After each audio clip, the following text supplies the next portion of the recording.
I believe we're on. Folks in the chat, would you let us know if you can see us?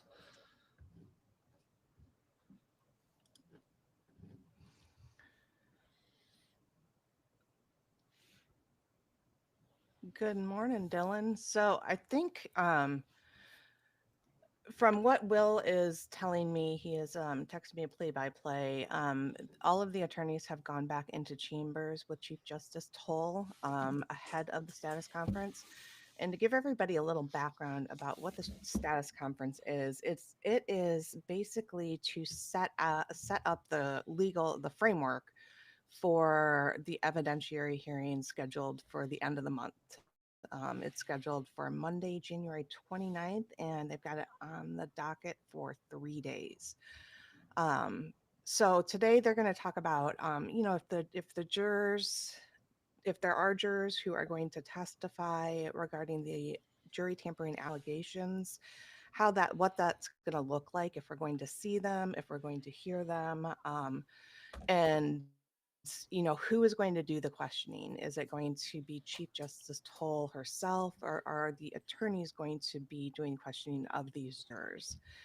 They'll also be talking about the witnesses. So the defense has submitted a pretrial brief that indicated who they would like to call. And I believe Will told me that the state also filed one with their witness list, but that has not been made public yet due to potential redactions. Did I get everything, Dylan? That sounds good to me. Sorry, I was juggling a couple of technical aspects there, but I think we've got everything going now. I've always got multiple balls in the air, so folks, if I'm looking around like a squirrel, I've got a Star Trek Enterprise style setup going on here. So Yeah, so Will is attending the hearing in person today. And we are going to be using the pool footage provided by Court TV. And at the end of the hearing, we will be getting access to pool photography. Last time they had photographers from the state, I believe. And was there a Post and Courier photographer or just the state? I believe the PNC was there too, but don't quote me on it. Okay, and for anybody like me didn't know what pool was, so they assign the camera duties to certain outlets and individuals, and they provide the footage and the photos following the hearings, trials for everybody in the press pool to use. So that's kind of how that works. It's kind of actually it's nice because it keeps there from being 8,000 cameras, separate cameras in the courtroom. So as long as all the technology works well, we appreciate that setup. Yeah, and there's going to be next week when we have the real deal. Jennifer, you're actually going to be in town, so it's going to be a little bit different than what you're seeing right now. We're not going to be, black boxes on a Zoom screen. Basically, during this portion of the program, Alex is coming in, but we're still not getting sound. I don't believe.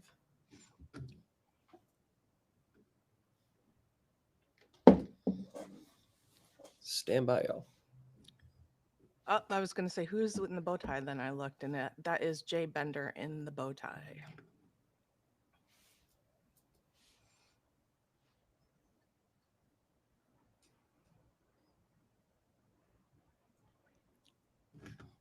Looks like they're still not sending us sound, so that's all right. We're not missing anything.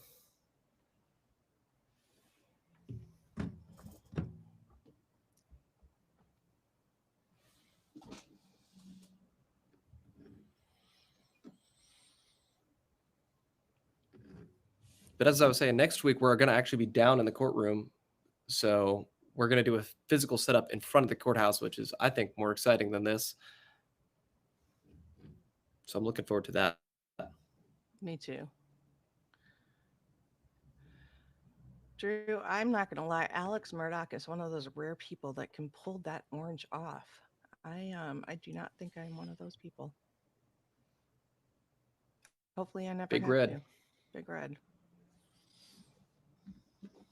Looks like he's getting some color.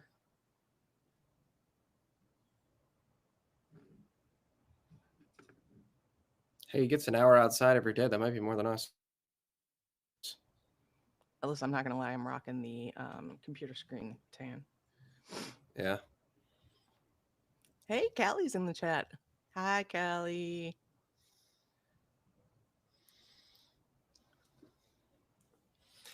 Callie says Alex looks thinner and older every time. I don't know if y'all follow Jumpsuit Pablo. He's a dude who spent 10 years in SCDC. I happen to really like his YouTube videos, and he has theorized, and I guess he would know better than us, having spent 10 years in South Carolina corrections, that he is doing what so many other inmates do and is using methamphetamines. Now, I can't substantiate that with any sources of my own. So, I don't know, but I do think it's interesting, and I think that folks who are interested in what we do might want to check out Jumpsuit. Obviously, he's not a journalist; it's more entertainment.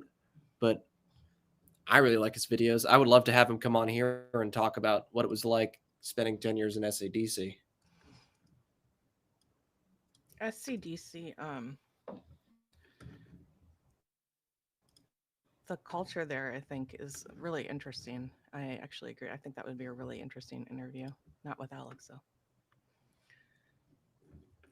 I see Joe McCulloch in the background. I think that's lawyer Lori Murray, who he is speaking with. Um, it's the foundation he gets from the commissary.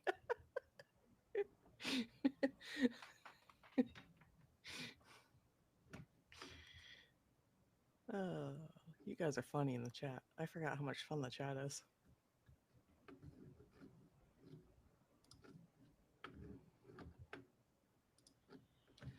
So at the end, I think it was the end of the week last week, the days are all blending together. Alex's attorneys Dick Harpootlian and Jim Griffin sent a updated brief adding witnesses to the witness list. Among those witnesses was lead prosecutor Creighton Waters, which I thought was interesting. I wasn't surprised by that. I knew that was probably something that they were going to try to do. They also added Becky Hill's daughter, Aubrey Hill, who, if you did not read her book, was part of the jury pool before she got dismissed before the trial started.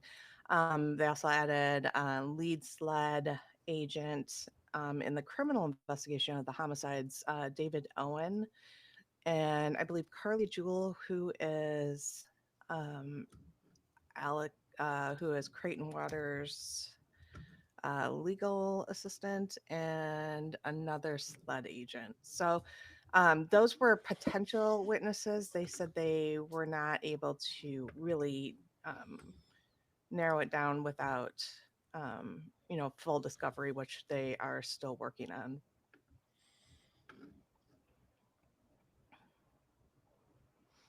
And it's interesting, that cast of characters. We've got Aubrey Hill. We have an interview with Aubrey Hill on our YouTube channel. Fun fact. You can punch her name in there and watch that.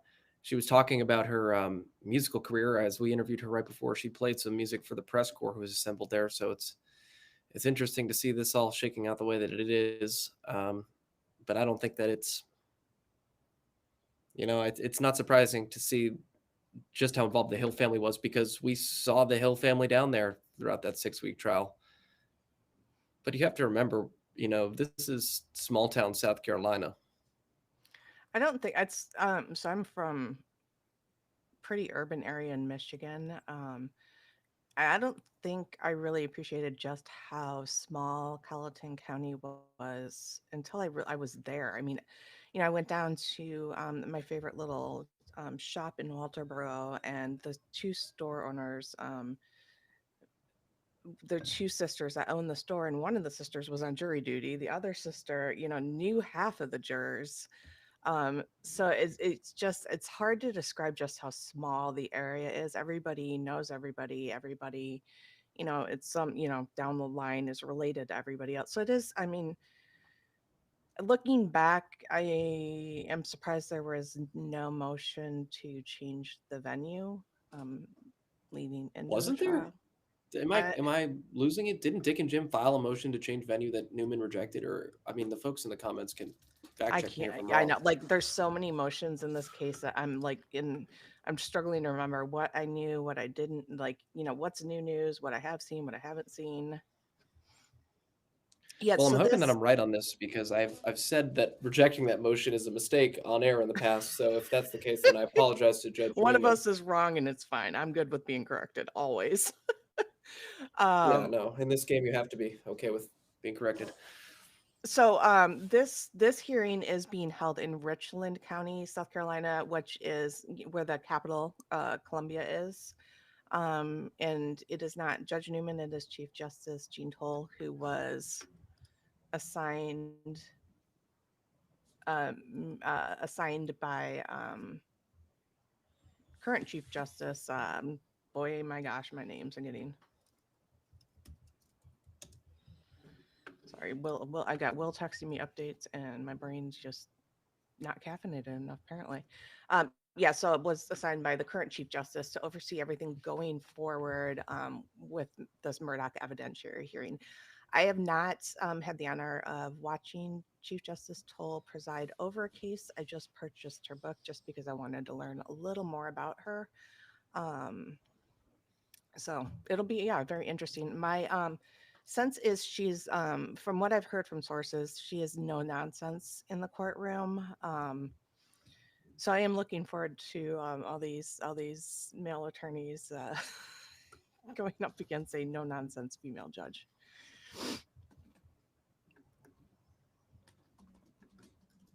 I will ask Will. Somebody asked, Sharon asked if there's any Murdaugh family there. Um, Doesn't look like it. there usually isn't.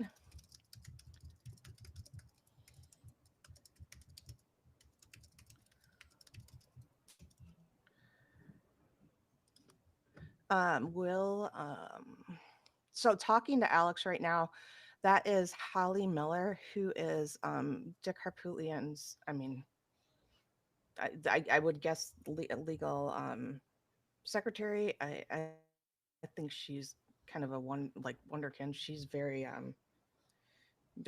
smart and very good at her job. So I She's feel the one like who collected the affidavits, correct? yes. Yeah, she's I feel like calling her a legal secretary might be understating her role, but And folks, by she the way, we could be in for a lot of what we're watching right now, which is people talking to Alex with no sound on, because likely a lot of this is going to happen in chambers, and then they'll come whenever they've resolved what they're here to talk about today, and put whatever they need to on the record. But I don't think that they're going to want to be going back and forth on the record today. I could be wrong, but this is just the way that I've seen things like this play out in the past. Will is texting me updates again. He said that Becky Hill's attorney Will Lewis is attending today's conference. She'd be dumb not to have representation here. Mhm. She'd be dumb to have done Paralegal, some of thank the you, other things Creed. that she's alleged to do. Clearly, I have not had all my coffee today. The word for Holly Miller is paralegal. Um, my brain wasn't still turning on, y'all. Um, Got the coffee, got the protein shake. We're waking up here, folks. so Will said he has not seen any Murdaugh family members in the audience of the courtroom today. Hey, somebody asked, did Randy have Jill? Did Randy have a car interview, and why hasn't it been released? Randy did have a car interview. Dylan has it, and he's just gotta get it formatted and uploaded to YouTube. Are you going to do that this week? If the people want it, I can do that for sure. Oh yeah. So yeah, we will, Jill. We will get that up this week so y'all can watch it. We've kind of just been trying to get them up there as much as we can. It's hard because in the end, Randy and John Marvin are ultimately, they lost their sister-in-law, their son to brutal homicide. So they are victims, but I do think that in terms of, seeing how the investigation done, there is news value to it. Yeah, and I go back to this is John Marvin talking to a sled agent that we were watching in that interview, and it's easy to be sympathetic for them. But then we go to the audio tapes that he never thought that anyone was going to hear of him working with Alex to sell their farm equipment, which if you're not familiar with farm equipment, it's very expensive. It's like 6-figure stuff. Trying to dispose of those assets before the receivers could take control of them and sell them so that the people that Alex stole from could get that money. So like, let's not forget that side of John, because he knew exactly what he was doing You're when he did right. that. Yeah, I know. To me, this is just my very, very personal opinion. John Marvin is far more sketchier than Randy Murdaugh, but in terms of, I feel like of all the brothers, um, Randy seems to be like the rule follower of the group. I guess there always is one.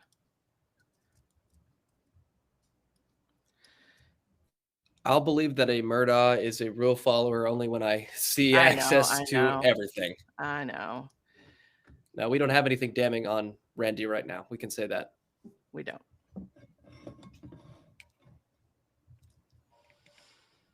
I still have a hard time believing that that law firm was completely in the Oh, dark about what was going on, though. don't even get me going on that. I do have a lot of FOIAs in with SLED and the Attorney General's office for evidence used in the murder, in the murder trial of Alex Murdaugh, since it is, an adjudicated case. So I am looking forward to receiving some more stuff, because there is still some, there were interviews that weren't used in prosecution of Alex Murdaugh that I would like to see. Most, I think the one I'm most interested in is cousin Eddie Smith. But his case has not gone to trial yet, so they could deny my FOIA and say that that is part of an open case. Who knows?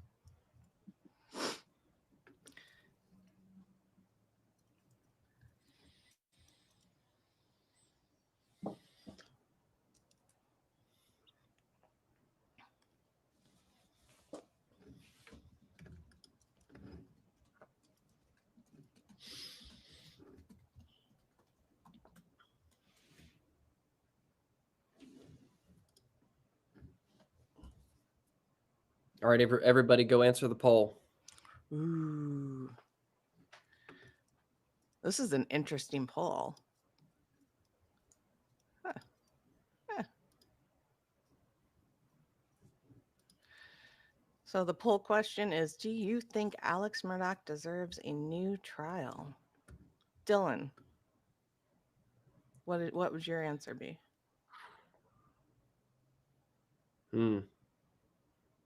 Well, if I was clicking, in a poll right now and it wasn't like recorded and broadcasted to people, I would probably say no.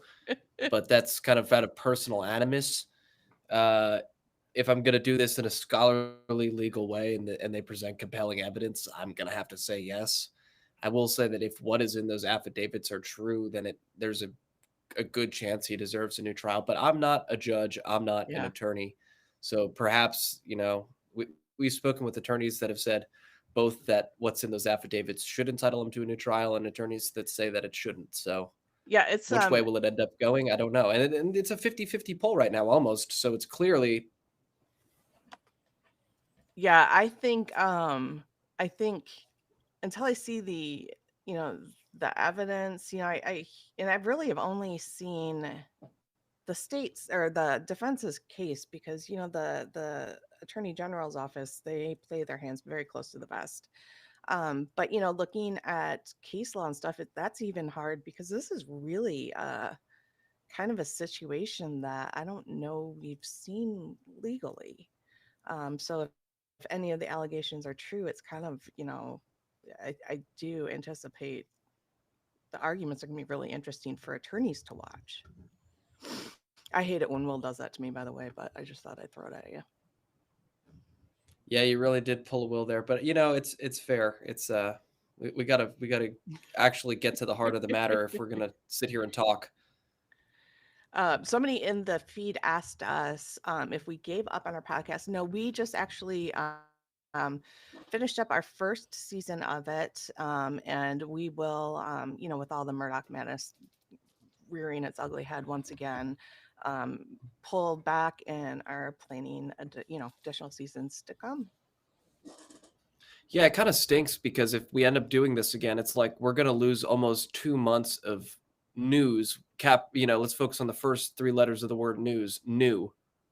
Okay, we're going to have to relitigate this whole thing, and that's going to take most of the assets of our news team and put it into the. But at the same time, a lot of our audience found us and stays here because of this story. So it is what it Yeah, is. yeah. It's what do you call that? A catch-22. But we're Um, dedicated to being here and driving this Murdaugh train until the very end.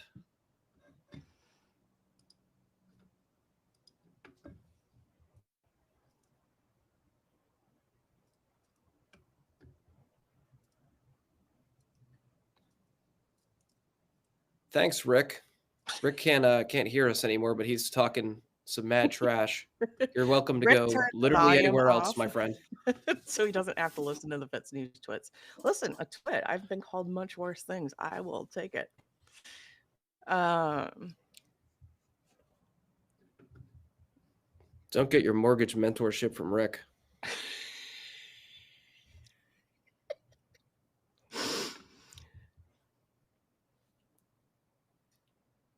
it's interesting. Everybody keeps. I do think Will's got this story in kind of like in planning, but everybody keeps asking why Becky Hull has not been removed from office. And there's actually a very good reason for that. Dylan, do you?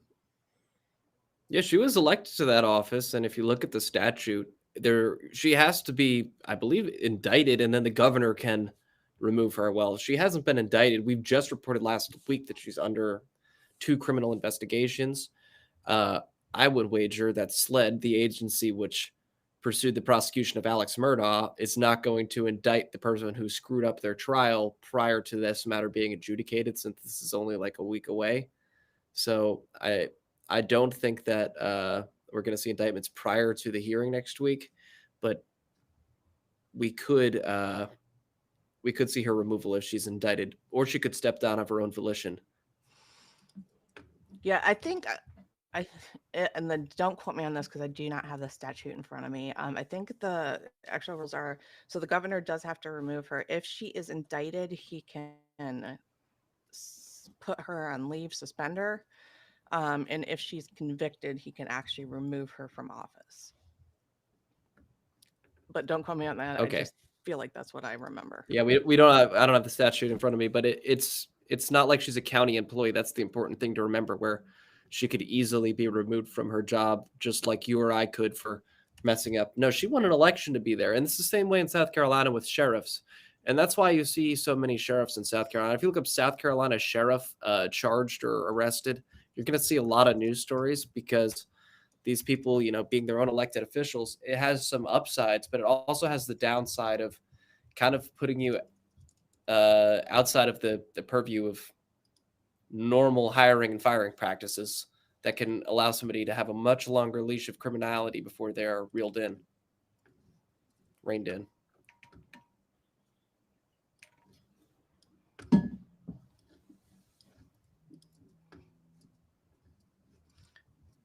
I am going to open up Twitter and see if anybody has some interesting insights.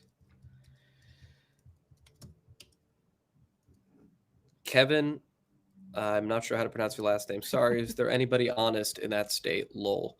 This is something that I really regret that I see a lot in our comments, this kind of sentiment of like, oh, I'm never going to South Carolina. This is such a bleep hole or whatever. I love South Carolina. I moved here to go to school, and I'm choosing to live here in my adult life because it's a beautiful state full of great people. If, as somebody who reports on the news all the time, unfortunately, I'm not going to report on a lot of great things because that's just not what news is in many cases. But man, it's a great place to live. I mean, the natural beauty here is amazing, especially the upstate and the low country. I happen to live in the Midlands, which doesn't have the most natural beauty, but the people here are great, and I think it's a great place to live.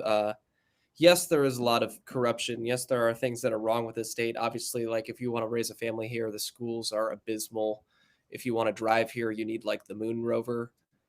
But it's not, I wouldn't look at our news coverage and say this is representative of the experience of living in South Carolina, because we're naturally going to overreport the things that are not pleasant. And maybe you don't see that in other states because not every state has a dogged investigative news agency funded by a guy who just goes wherever the facts lead. We're very lucky to have that in South Carolina, and it's really fun to be a part of the team. I absolutely agree. I actually love South Carolina. My husband's family's from there. So, going back to so, they've lived there forever. So I love it there. I've spent a lot of time there, vacation on Edisto Island. I think it's great. But yeah, I think you're hearing about the corruption more because, be, honestly, I think it's because of FITSNews a lot of the time. We really push to get this stuff in, uncovered. So we do have results of the poll here. Do you think Alex Murdaugh deserves a new trial? 56% of people said no, and 43% of people said yes. Interesting. Yeah, I mean, it's pretty close to down the middle. I hope the former Chief Justice agrees with the people. But I don't know if she's going off the FITSNews live stream poll for her decision making. So if anybody is see, I'm kind of a nerd and I really enjoy reading court filings. Um and the filings in this case typically would be made in Colleton County through the clerk's office, but they have moved that to the South Carolina appellate case management system because a lot of the filings have to do with the clerk of court in Colleton County. So if you are one of those people who absolutely loves reading court filings and following this stuff, first of all, I do have everything organized on FITSNews. All of the filings are there in chronological order, but it is in C-Track, which is South Carolina's appellate case management system, and all of the filings are there and available. Dick and Jim have just walked out, Up, so they are so we out might of. be getting off to the races here Yep. sometime soon.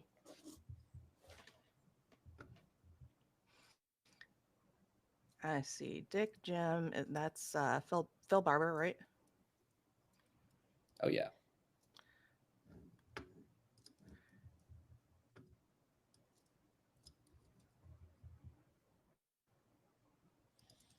Folks who are interested in judicial reform, we just put up an interesting clip of Dick talking from the Senate well.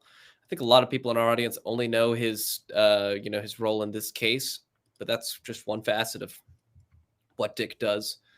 I thought it was a very, he's been on kind of a crusade here for judicial reform lately.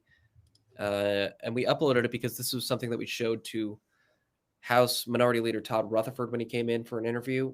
And there's a really interesting clip in that Todd Rutherford interview of him reacting to that and has some very choice words to say about Dick. So if you'd like to see a different side of Dick and him actually fighting for something that I think is important in our judicial system, unlike fighting for Alex Murdaugh, that would be something you might want to check out.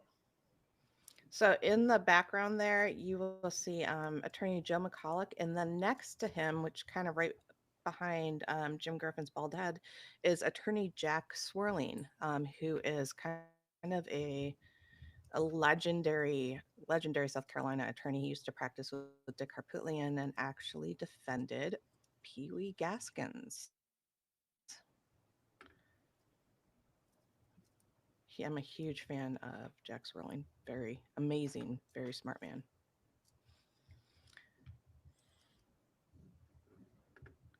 So when the sound comes on, we will disappear so that you are not dealing with us because nobody wants to hear us. We are here to hear this hearing, the status That conference. mortgage guy doesn't want to hear us at all. I mean, God bless him. I don't want to hear myself too. I cannot stand listening to or watching myself at all. Yeah, you really got roped into this. Jennifer was just here for the research, and now we make her go on camera and talk and stuff. Yeah. No, Fireball Leonard just asked if any of Alex's family is there. No, they are not. I asked Will, who is in the courtroom, and he said no Murdaugh family members are in attendance. Fair Chair, that is lawyer Lori there. You will see her. She's sitting right next to Joe McCulloch. Drew P asked, didn't Swirling and his family get kidnapped? Not sure about the family, but that Jack definitely did get tied up, like hogtied in his own house, which is pretty horrific. And we actually talked about that in the Rutherford interview that I just referenced. So if that's an interesting story to you, you might want to check that out. It looks like the state's attorneys are now sitting down. I see Creighton Waters up and all rise. Man, what is going on? We need some audio here. We're at the whims of Court TV here, so. Oh. So Attorney General Alan Wilson, you see him in the background. Sluggy Jim David Ellen, all guys. I was really good to stand.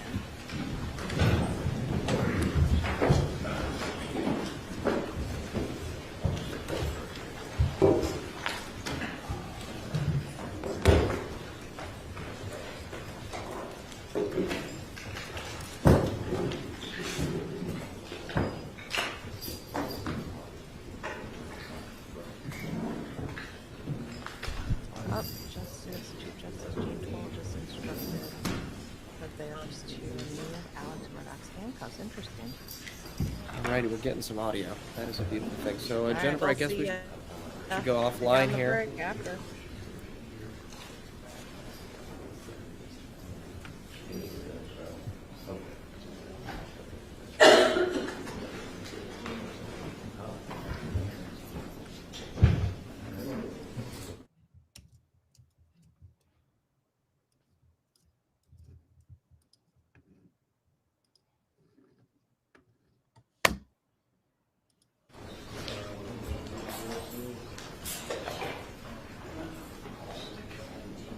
Kelly, allow him to use of both of his hands, please, sir. We are.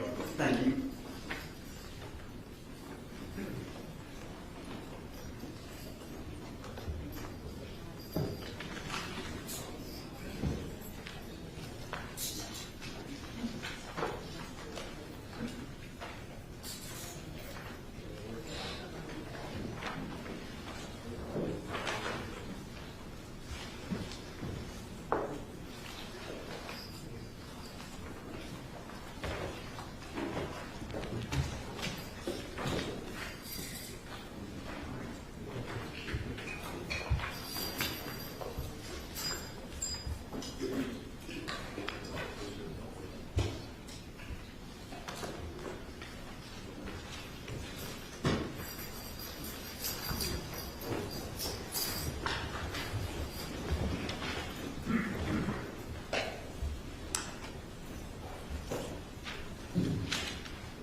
This is a pre-hearing procedure in the matter of state against Richard Alexander Murdaugh. It's case numbers 2022 GS 1500592 through 00595. Defendant Murdaugh was indicted for the murder of his wife, Margaret Branstetter Murdaugh, and his son, Paul Bennett Murdaugh, and related weapons charges. His trial began on January the 23rd, 2023. The presiding judge was Clifton Newman. After 6 weeks of trial, on the evening of March the 2nd, 2023, the jury returned a verdict of guilty on all 4 indictments, on which the defendant was sentenced on March 2023 to 2 consecutive terms of life imprisonment. Notice of appeals of his convictions and sentences were filed by Defendant Murdaugh's attorneys on March the 9th, 2023 with the South Carolina Court of Appeals. The transcript in this very lengthy trial took several months to produce, even in draft form. Before the attorneys received the final transcript, on September the 5th, 2023, defendant filed with the Court of Appeals a motion to suspend his appeal and for leave to file a motion for a new trial with accompanying affidavits and transcript experts. After further defense and state filings on October the 17th, 2023, the Court of Appeals granted appellant Murdaugh's motion to suspend the appeal and to remand his case to the circuit court to allow defendant Murdaugh to file a motion for a new trial. On October the 17th, 2023, defendant Murdaugh received the final trial transcript and very shortly thereafter filed a motion for new trial in the Colleton County Clerk of Court's office. Subsequently, Judge Clifton Newman recused himself from further proceedings in this matter. On December the 16th, 2023,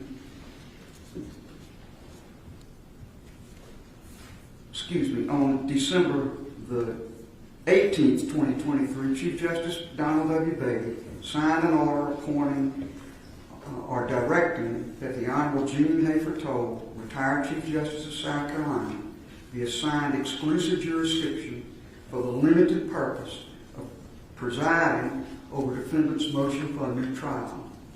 I promptly contacted counsel in this case and set deadlines for briefing and arguments of the new trial motions. The new trial motions were set to be argued on January the 23rd, 30th, and 31st of 2024. And after several rounds of pretrial briefs having been submitted to me, I also set today's date for a procedural pre-hearing. Before I begin, may I say that we certainly welcome members of the media, and I thank publicly Attorney Jay Bender for agreeing to be the voluntary media coordinator for this matter, as he did for Judge Clifton Newman on the trial of this matter.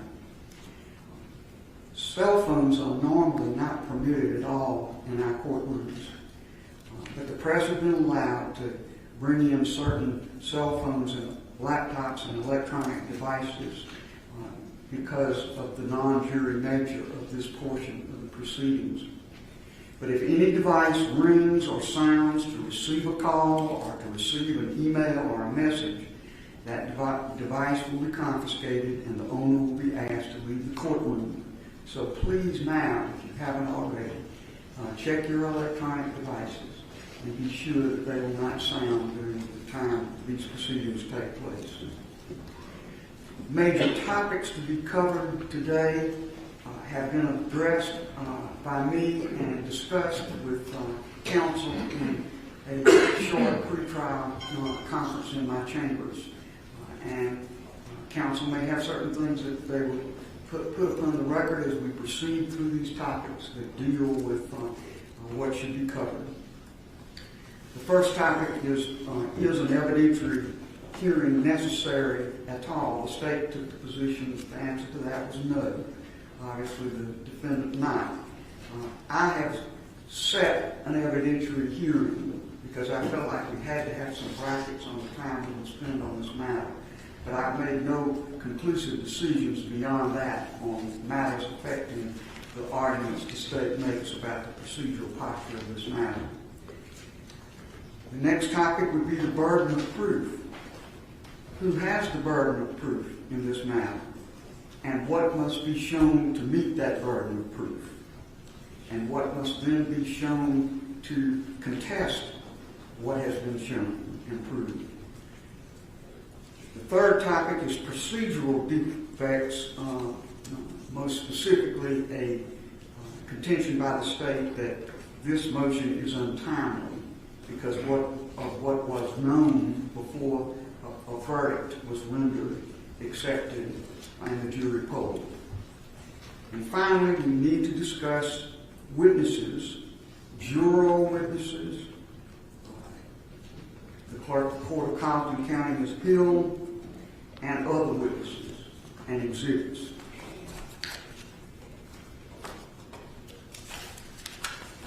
I note that at least one attorney in the room is an attorney for some of the jurors, and other jurors may have other attorneys. When I get to the portion of this discussion where we talk about specific witnesses, and if I am asked to hear from attorneys for the witnesses, I will at least consider that request. I don't know where we will be at that time in terms of what has been decided, but I will at least inquire about that.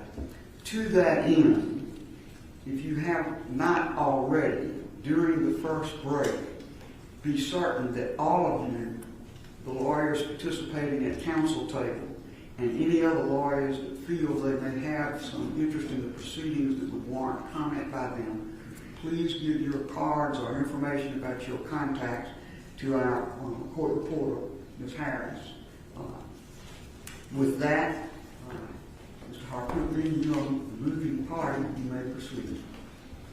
If it please the court, Your Honor, you've raised, I assume you want to go in the order in which you just... I would. Okay. You've raised a number of legal issues from whether we've waived, a number, I forget the order in which you just took them, but Mr. Griffin is going to address those in seriatim based on what you said just a moment ago as to the witnesses and the jurors.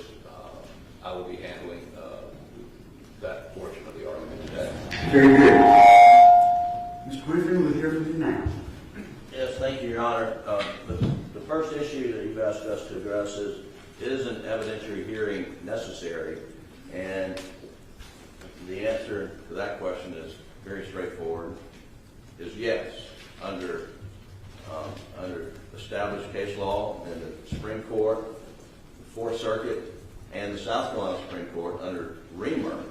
A Reamer hearing is absolutely necessary where there has been credible evidence presented that there's been improper third-party contact with the jury prior to their deliberations that frankly, whether it goes to the merits or not, a Reamer hearing is absolutely necessary. And we believe that the Court of Appeals decision in this case contemplated a Reamer hearing. And in a Reamer hearing, evidence is presented as to what outside influences, if any, were brought to bear upon the jury. We have, in our motion for a new trial, submitted affidavits of one deliberating juror, one alternate, and then another affidavit of a witness to an interview of an alternate, and all three statements are consistent, and in that they heard Ms. Hill, the clerk of court, prior to deliberations, and frankly before the defense put on their case. Ms. Hill instructed, do not be fooled by the defense. That's what the sworn statements say. And secondly, before Mr. Murdaugh took the stand, Ms. Hill advised one deliberating juror and two alternates, at least, watch his demeanor, which is an implication of, he's going to lie. And so then the question becomes, factually, did those contacts happen? And then, we proceed from there as to what the burden of proof is after that. But the threshold, are we entitled to evidentiary hearing? The law is crystal clear that we are. Thank you, sir. Mr. Waters, to the state. Thank you, Your Honor. May it please the court. Your Honor, obviously you've addressed the issue of whether an evidentiary hearing is necessary. The state certainly understands that. It is incumbent upon us, though, based on the law, to preserve our arguments as to procedural bar, and those are twofold. And the first one, of course, is that a motion for a new trial must be filed within 10 days of the verdict. unless there's after discovered evidence. And I think an initial inquiry that needs to be determined is when the defense first learned of these particular allegations. In conversations with the defense, and they said they're going to give me an answer, that they may have had conversations with juror 785 prior to her being represented, which was only a couple days after trial. So if that is the case and they were aware of these allegations, then we would want to argue to Your Honor and preserve the issue that this is not after discovered evidence and that there's a procedural bar in that regard. Secondly, we made the argument that the affidavits on their face, the only deliberating juror indicated, and that's 630, in that affidavit only said that she voted guilty. She had questions but voted guilty because she felt pressured by other jurors. And of course the law is crystal clear in multiple cases that sort of internal debate, it's actually in Rule 606B, that's not any sort of misconduct or anything that is an appropriate venue or mechanism in order to attack the verdict. So for that reason, we've argued that their showing in their motion for a new trial is insufficient based on the case law for an evidentiary hearing because there is on its face no sufficient allegation of prejudice. That being said, of course, we fully understand and expect the evidentiary hearing will go forward, and we'll be happy to address burden of proof after the defense makes their arguments. Very good. With respect to, well, Mr. Griffin, anything in reply? Your Honor, it does not appear that the state, takes a position contrary that a Reamer hearing is required. That they're arguing that we had sort of waived the right to that hearing. There's no evidence of the record of that. I can assure the court we did not know of this information within 10 days after the trial, and when we learned of it, we promptly acted. Well, in conversations with Mr. Harpootli and Mr. Griffin, they were going to actually look into that and look at their paralegals' notes. So I fully rely on and trust the defense to give me a fair answer to that question. And then again, if there's an issue to be raised, we would raise that. We're not conceding anything. We just wanted to preserve our procedural issues. I don't think we need to go back and forth many times about this. I think I understand your position. Here is my position on the matter. First of all, I am not conducting a Rimmer hearing. Rimmer is a 1954 decision of the United States Supreme Court that deals with the question of influence of the jury and a motion for a new trial on the basis of after discovered evidence of that influence. I rely on the South Carolina decision of our Supreme Court authored by Justice Kittredge, State versus Green. And the Green decision specifically says that Rimmer is not the guidance that South Carolina trial judges should look to in conducting hearings on after discovered evidence. Now that says nothing about what the burden of proof should be, and I don't intend to say anything thereby. But I do intend to tell you right away that I will be relying on South Carolina's jurisprudence and South Carolina's jurisprudence specifically on what must be proved in a hearing of this nature and who bears the burden of that proof. All right.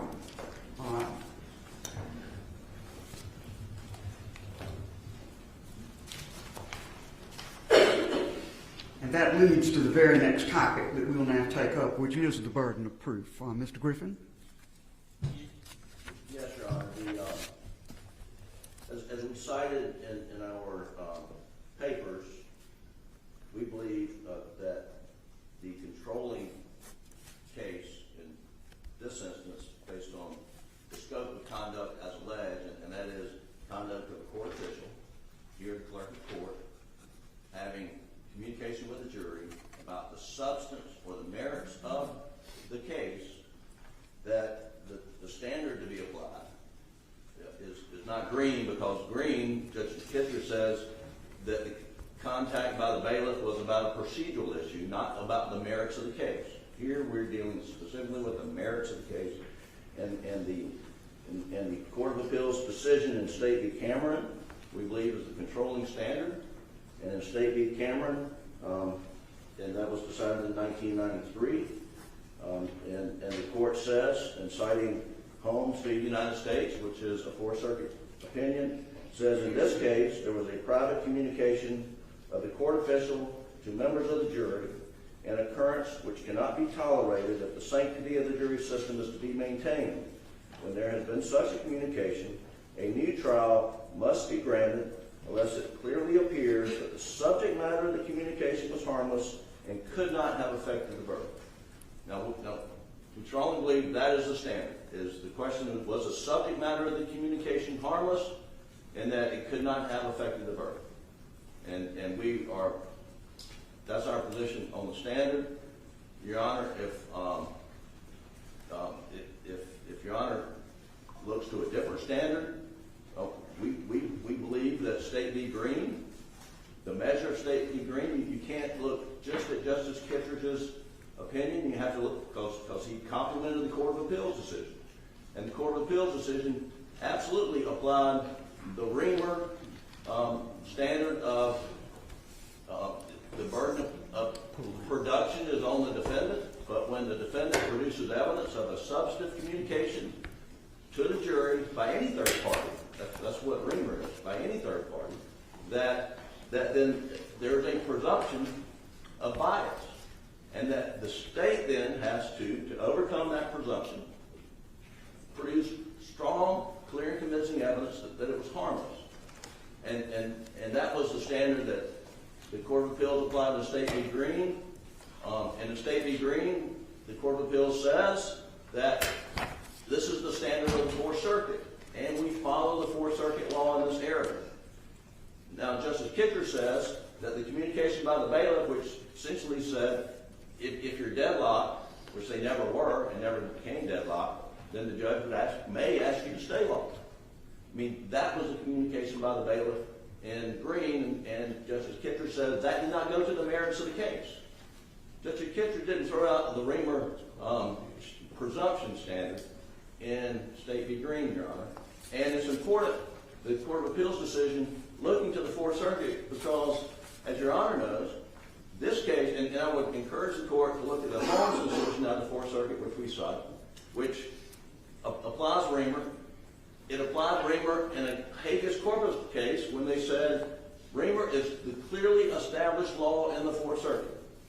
And it vacated a death penalty conviction out of North Carolina because the North Carolina courts did not follow Reamer. And so the Court of Appeals decision in Green says we look to Reamer. Justice Kittredge says, we're not going to apply the Reamer presumption here because it didn't go to the merits.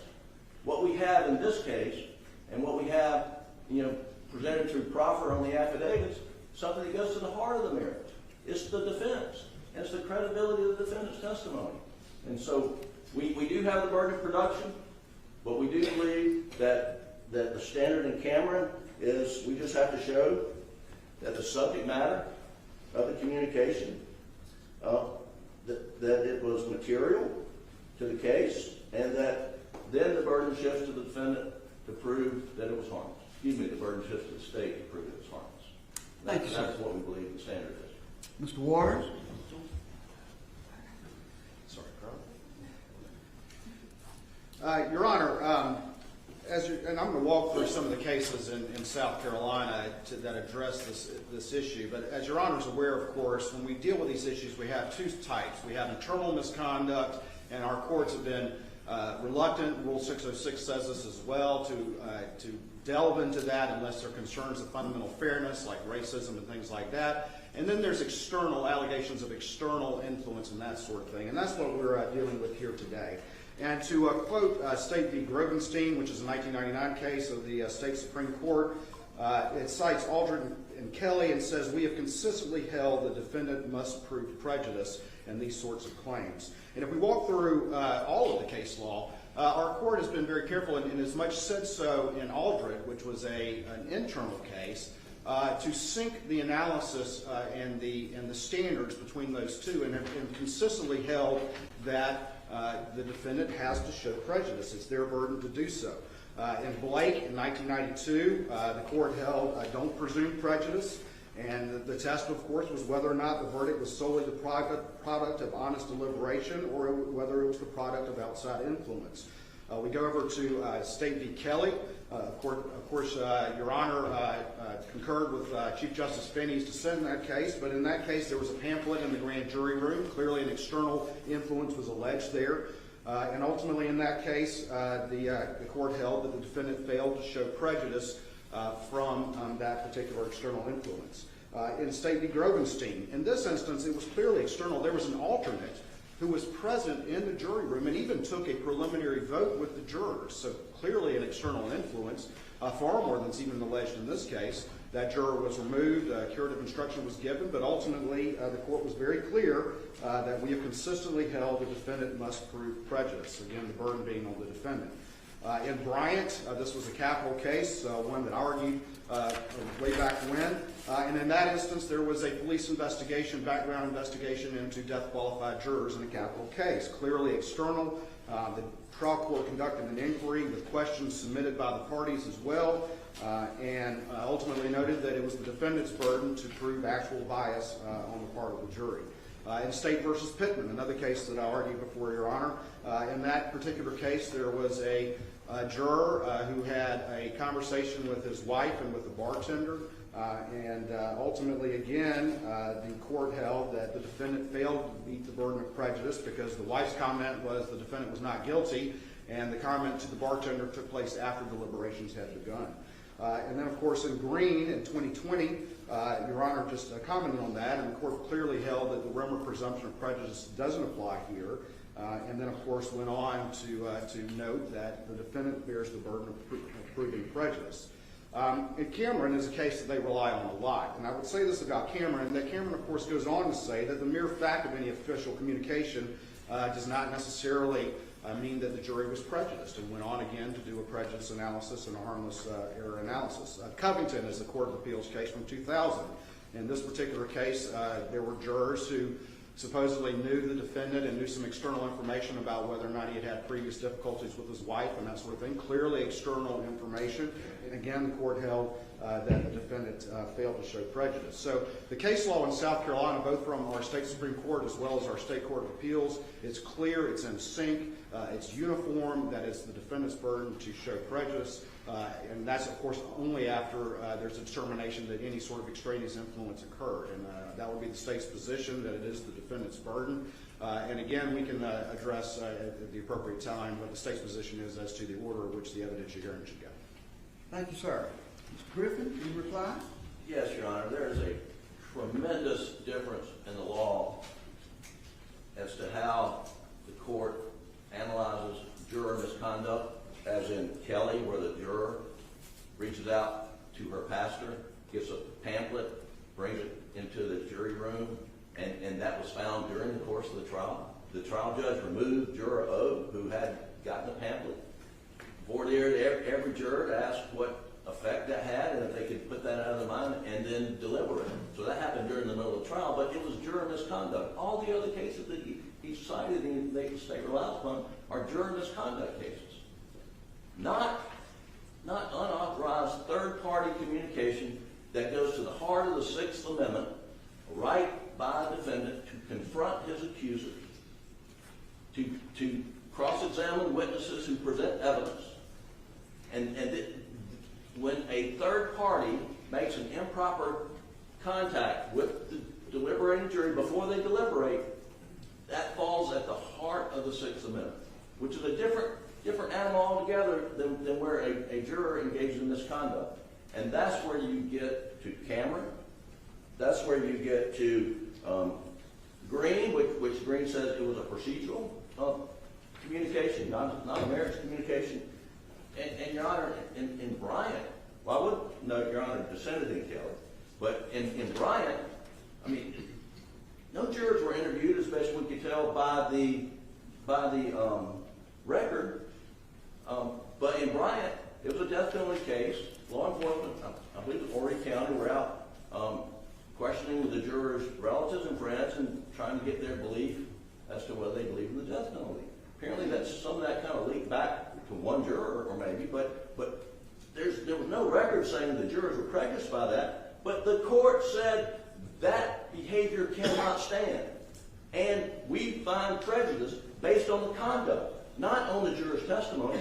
And they didn't use the word presumption, but they found prejudice. And I don't want to get caught up in this issue of do we have to establish prejudice? I think prejudice is established, but the question has to be established, but the question is it presumed under the circumstances?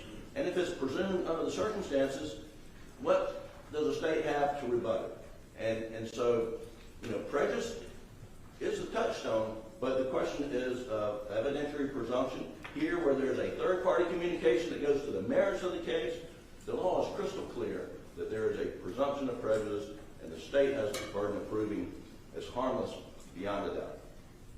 Thank you, sir. Thank you. All right. Mr. Waters? I'm not going to go back and forth a million times, but if you want to have a short comment and additional thought. Very short, Your Honor. He said that these were not external influence cases, and every one of them that I listed was, Your Honor. Blake was a bailiff. Kelly was a pamphlet. Again, it was an external piece of information coming in. Grovenstein, it was an alternate. Again, that's an external influence. Bryant was a police investigation. Pittman was a bartender and a wife's comment. Green was a bailiff. And Covington was, evidence that was not admitted at trial that the jurors were aware of. So clearly all of those were external influence cases, Your Honor. All right.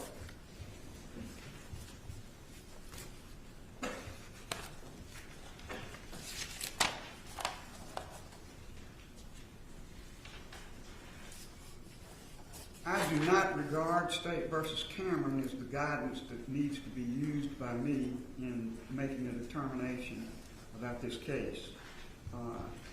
It's a Court of Appeals case.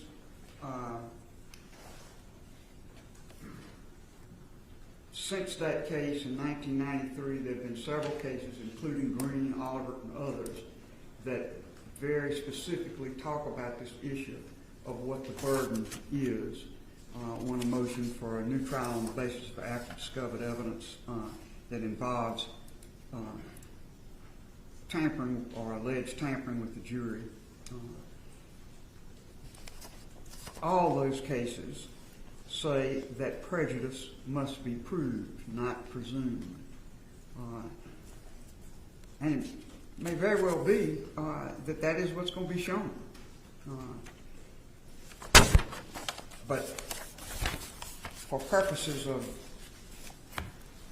what the defendant must show as the case goes forward to the evidentiary hearing, the presumption simply by the contact, which we don't have any sworn evidence about except in the area of one juror at this time.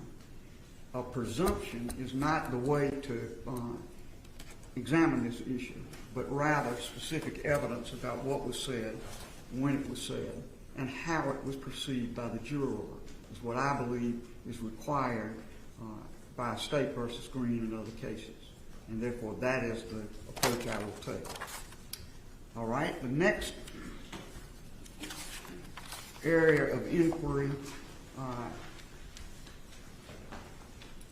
is the procedural argument of the state that this matter was untimely made. Mr. Waters?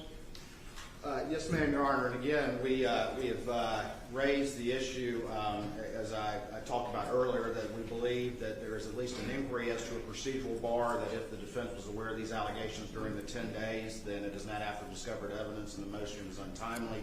And additionally, we also, as I previously expressed, have raised the issue that the affidavits on their face are insufficient to put in play an evidentiary hearing. And there are multiple cases that have in the state that have held, I think Yarborough is one of those that have held that where that showing was not made, that the trial court properly denied an evidentiary hearing. So we would just preserve those issues, understanding the court's plan of procedure that you previously expressed.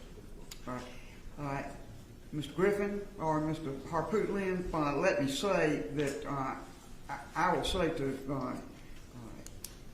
the to the state, I believe that issue needs further exploration, so I am not prepared to rule that this matter is untimely in the least. We're going to have a hearing on this matter, at which time this issue will be further explored. So the state has preserved its position, but you need not argue about that matter at this time. Thank you, Your Honor. And now the matter that to me is the heart and soul of what we're doing today is the witnesses, the exhibits, and the procedure needed with respect to the witnesses. And the witnesses, at least, are the jurors and the clerk of court, Ms. Hill. What I'd like each side to explore with me is how those witnesses should be presented, who should present them, and how they should be questioned, and whether there are any brackets or limitations that should be imposed on what these witnesses are asked. And I will begin with the jurors, which is really the heart and soul of the matter. Other witnesses are very secondary to the first issue, which is the jurors themselves. Mr. Harpootlian, you are the moving party, and you may proceed. Your Honor, we agree all 12 jurors should testify. I think both sides agree, Your Honor, the question of jurors.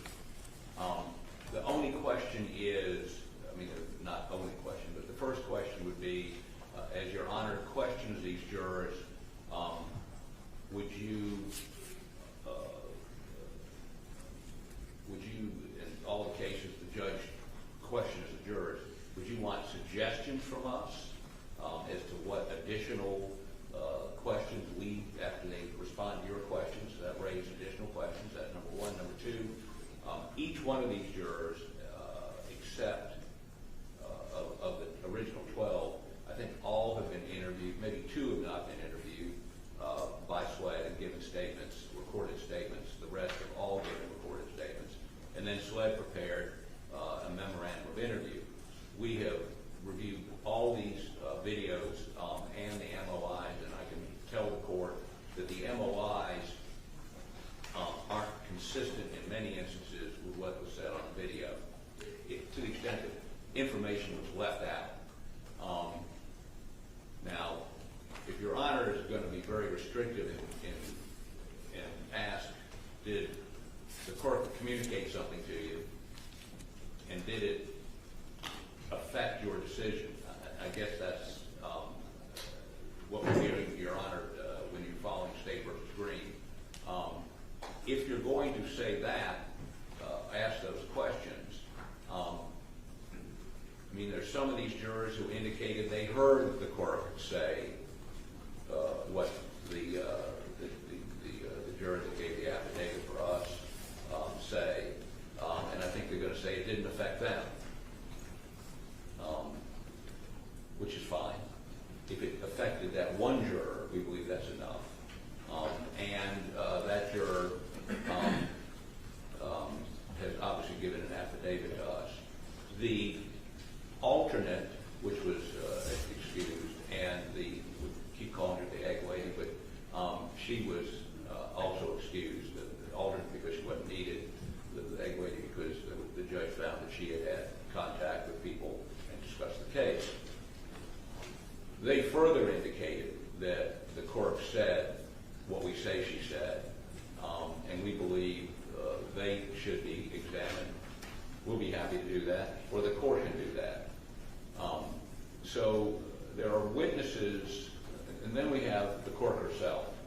I talked to her lawyer this morning, who indicated she's not made a decision as to whether or not she would assert any constitutional right not to testify, and obviously that would be on a question-by-question basis. Maybe, I don't know, we're not ready to argue what the standard is on the Fifth Amendment this morning.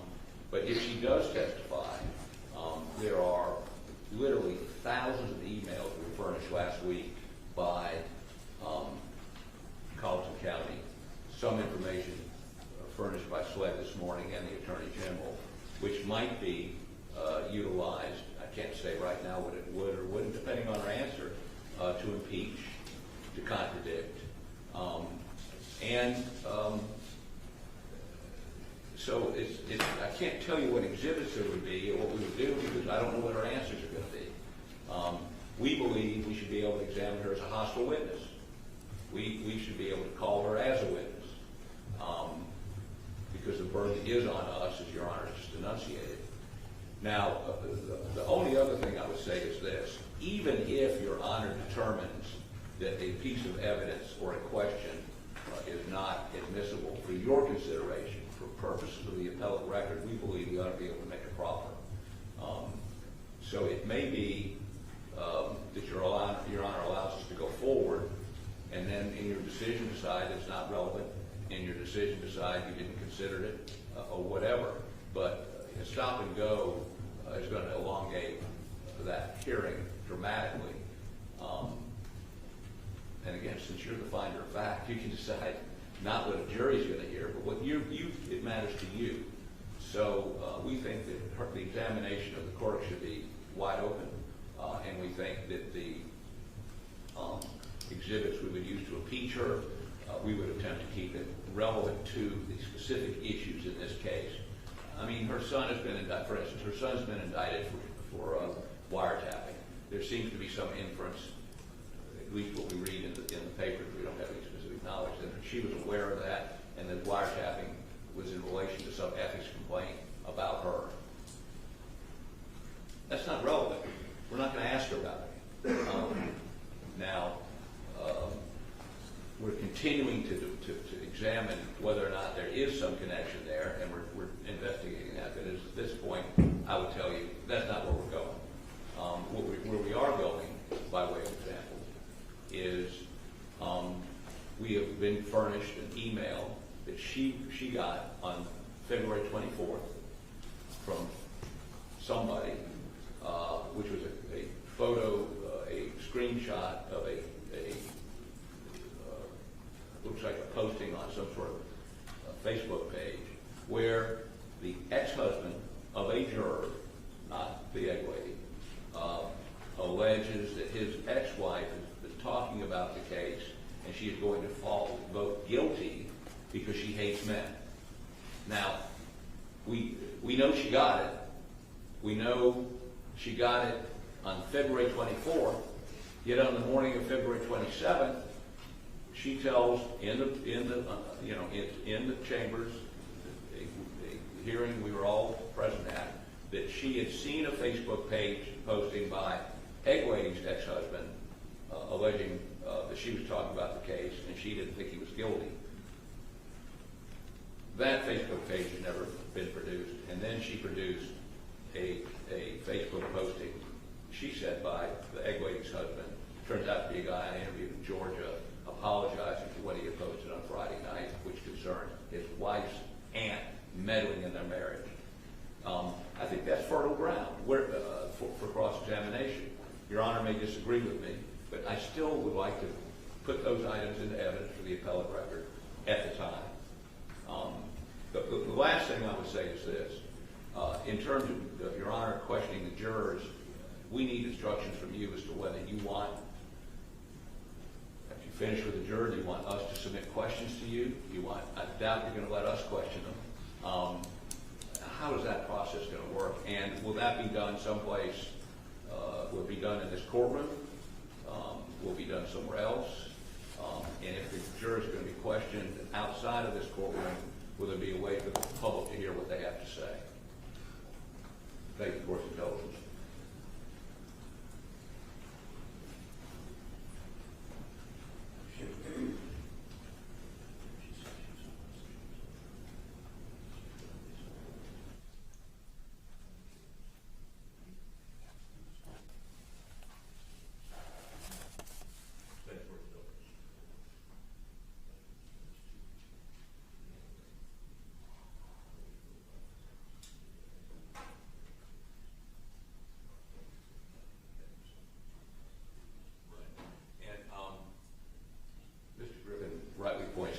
Not just what they heard, may have heard from the court, but did any of the other jurors, for instance, Egg Lady, we keep calling her, gave an affidavit indicating Becky said things like, "Don't be fooled, watch the body language," watch body language testifies to Mr. Murdaugh. Did she relay that to any other jurors? It's not just what, I mean, did the sitting juror or the alternate in the thank you for it.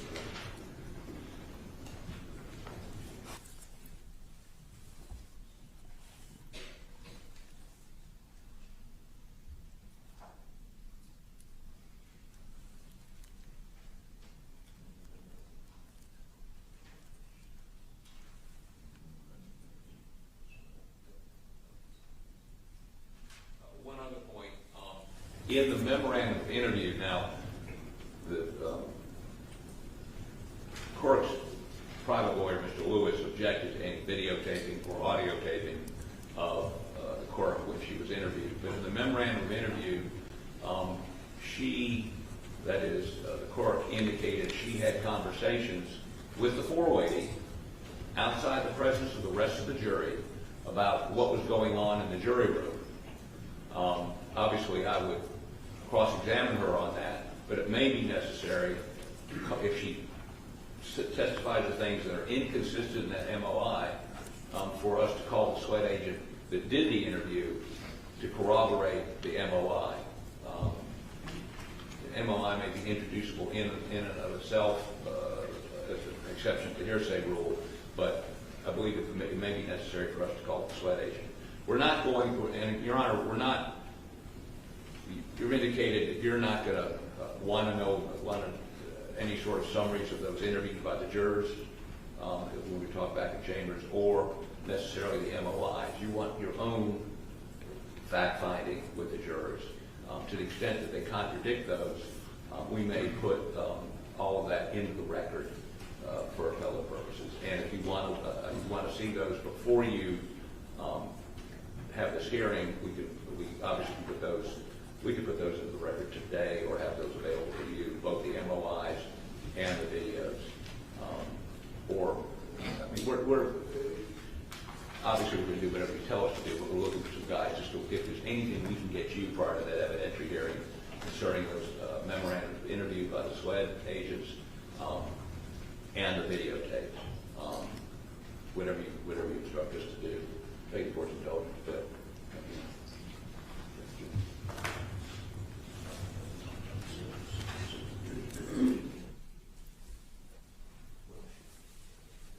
Your Honor, we mentioned, and Mr. Griffin reiterated to me just now, and obviously you don't need to tell us this today because we're not going to be doing the questioning, but there is the consideration of 606B and the incursion into deliberations. At some point, we don't need to know that today, but at some point prior to you questioning the jurors, we'd like you to enunciate what your position is on that. You're going to have to outline that a little bit more for me. What part of 606B are you discussing? Well, it says, if I can find my glasses. Oh, upon an inquiry into the validity of the verdict or indictment, a juror may not testify as to any matter or statement occurring during the course of the jury's deliberations or to the effect of anything upon that or any other juror's mind or emotions as influence a juror to assent to or dissent from the verdict. All right, and what are you saying that in courts for this proceeding? Well, for instance, if we prove to you that the court said, "Do not be fooled," or watch Murdaugh's testimony, watch the body language inferring he was lying, he will be lying. One of the issues is if the juror who sat during the deliberations and said that the court said that, did she discuss that with any other jurors? Did she infect the jury? Does this allow you to do that? Well, you certainly, if you go to 606B, it gives you some guidance about that. It says, an inquiry into the validity of a verdict or indictment, a juror may not testify as to any matter or statement occurring during the course of the jury's deliberations or to the effect of anything upon that or any other juror's mind or emotions influencing the juror to assent or dissent from the verdict or indictment or concerning the juror's mental processes, except a juror may testify on the question whether extraneous, prejudicial information was improperly brought to the jury's attention, or whether any outside influence was improperly brought to bear upon any juror, nor may a juror's affidavit or evidence of any statement by the juror concerning a matter about which juror would be precluded from testifying be received for these purposes. I take that to give us the guidance we need about the parameters of the questions. But if, again, if the juror that gave us the affidavit, would she be asked, did you discuss that during deliberations? Did she do that? That apparently is very questionable under the terms of 606. Yes, ma'am. And I intend to abide by that. The way those questions have been asked in many cases I have reviewed is to ask the juror whether that's still their verdict. If they're asked about improper context and they talk about improper context, then the way to pursue it beyond that for the judge is to ask about the impact on the verdict, not on the deliberations themselves. That may be a small slice of difference, but I think it's very important to understand that no one, not myself or anyone else, is going to be asking the juror about the specifics of their deliberation, and the rule is quite clear about that. Okay.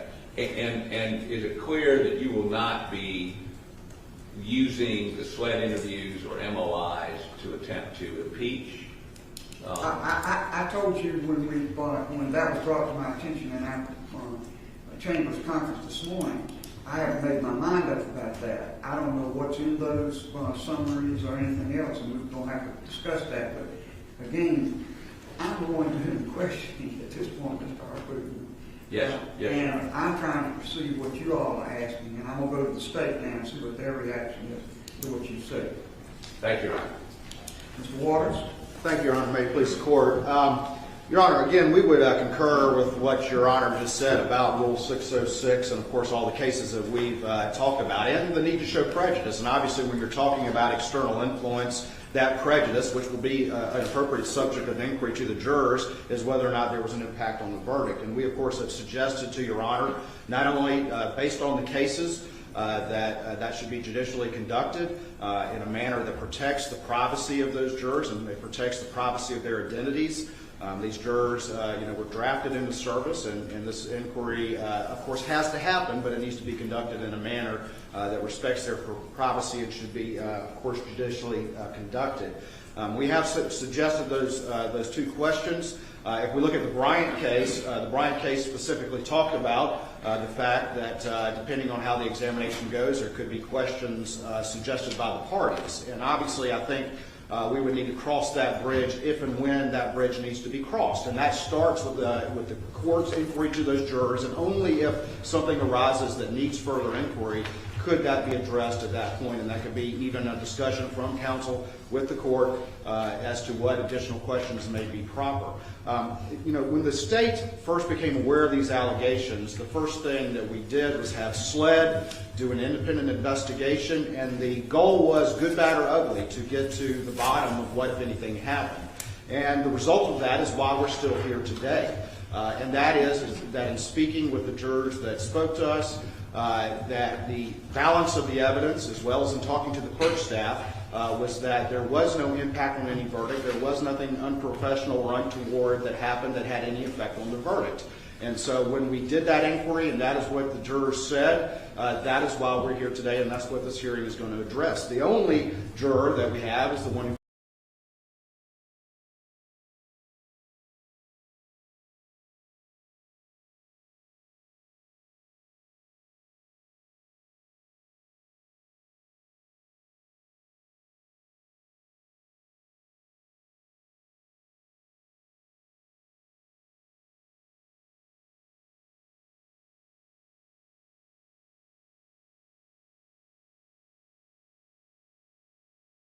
filed the affidavit. That's 6:30, and even she, or that person, only said that she, eventually voted guilty because she felt pressured by the other jurors. Did not even mention any external impact. And so, unless she's going to change her story, that is what was in her affidavit. So, the balance of the evidence is the reason why we're here today, and while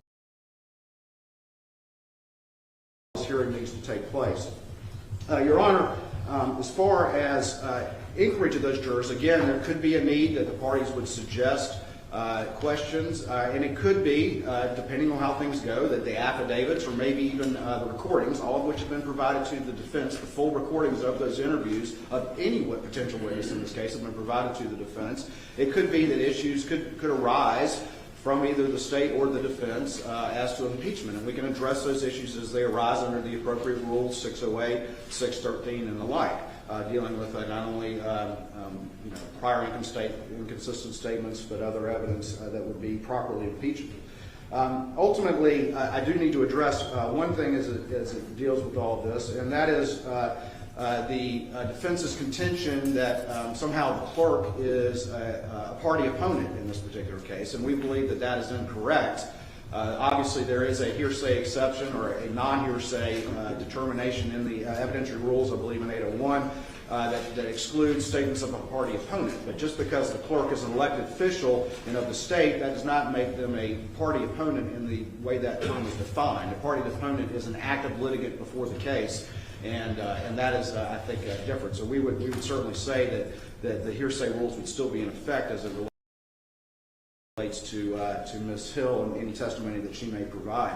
I know there's been some discussion about the order in which the witnesses may be called and whether or not Ms. Hill would be a hostile witness, and obviously that's under Rule 611 and I believe C, which will allow leading questions, if a person is hostile. I think, again, at this point, I don't know that any showing necessarily has been made, but I understand the defense may raise that point and we may have some arguments at that time. But I don't know that there's been such an identification between Ms. Hill and the state that would allow, her to be identified as a party. I think that's far out of bounds, but also that she would be applicable to allow defense leading questions under 611C. Your Honor, in looking at the type of examination that would need to happen here, and again, the issue also arose of the Fifth Amendment. And I know that the defense would like to brief that issue, and we're happy to respond. We don't know exactly how that might arise in the course of any examination. We need to cross that bridge again when we get there. We would say, though, that the Fifth Amendment is question-specific, and so, again, it may be something that this court has to rule, as is in any sort of evidentiary presentation, question by question, based on any objection by the parties. So it's kind of hard to say that exactly what the blanket position would be until we actually get to that determination. Ultimately, the defense referred to some information provided this morning. Actually, both sides exchanged last night their communications with the clerk during the course of the trial. So both sides did that last night. And there were a lot of communications with the defense as well. And so, again, I just want to point that out that there's any sort of allegation or insinuation that the state's not providing information. We've been very diligent about providing any and all information to the defense. And if any additional information arises, we will continue to do so. But both sides exchanged that last night. And of course, there's been some reference in their filings as to emails that were forwarded from the clerk to me and to my paralegal, and they've actually even listed me on the witness list. And Your Honor, as we have had a chance to peruse the defense communications with the clerk, there was just as much communication and offers of help. It was just a uniform across the board courteousness that's reflected from those. So we think that that's a non-issue, and we think that should not be something that arises during the course of this evidentiary hearing, at least as it would require communication from or testimony from attorneys. Your Honor, ultimately, as we look at the inquiry that will need to be conducted, as the state has made clear, it starts with the jurors. And only if something arises in that inquiry, further inquiry to those jurors may be necessary. And that could be in discussion with the parties, as I've stated before. And then I know Your Honor has indicated the clerk should testify, and we certainly understand that. The clerk filed an affidavit denying any of these allegations. And so, again, as we address the clerk's testimony, the state would have objection to some of the information I believe the defense would propose to examine her on. We believe that an inquiry should be limited to what is appropriate and relevant impeachment, but not should be just a far-ranging fishing expedition or full inquiry into a lot of subjects that have come up since the trial that we believe are not relevant to any inquiry that is before the court here now. Obviously, rules 404, 401, 402, and 403, as well as, which of course address relevance and 403 objections, 404, which addresses other crimes or wrongs or acts, Rule 606, or excuse me, 608, which addresses inquiry into other specific acts and impeachment, and Rule 613, which talks about prior inconsistent statements. All of those rules potentially could come into play depending on the nature of the testimony and the nature of the inquiry. But there have been allegations since the trial about the book, about this wiretapping case, about investigations into alleged use of office for improper gain. But again, all those are subsequent to the trial. And so again, depending on how the testimony goes, the state would raise appropriate objections at that time to limit the inquiry to what is appropriate for what is before the court we would submit, and that is what occurred during the trial.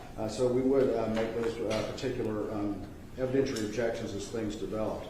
Ultimately, that would be the state's position. I know that we're trying to put as much meat on the bones as we can at this particular point in time, but I think the reality is that the court's inquiry to the jurors will really determine the nature of the inquiry that needs to proceed from there. And at that point, the state would take the positions that I've outlined here today. You reply. Please, Court, Your Honor.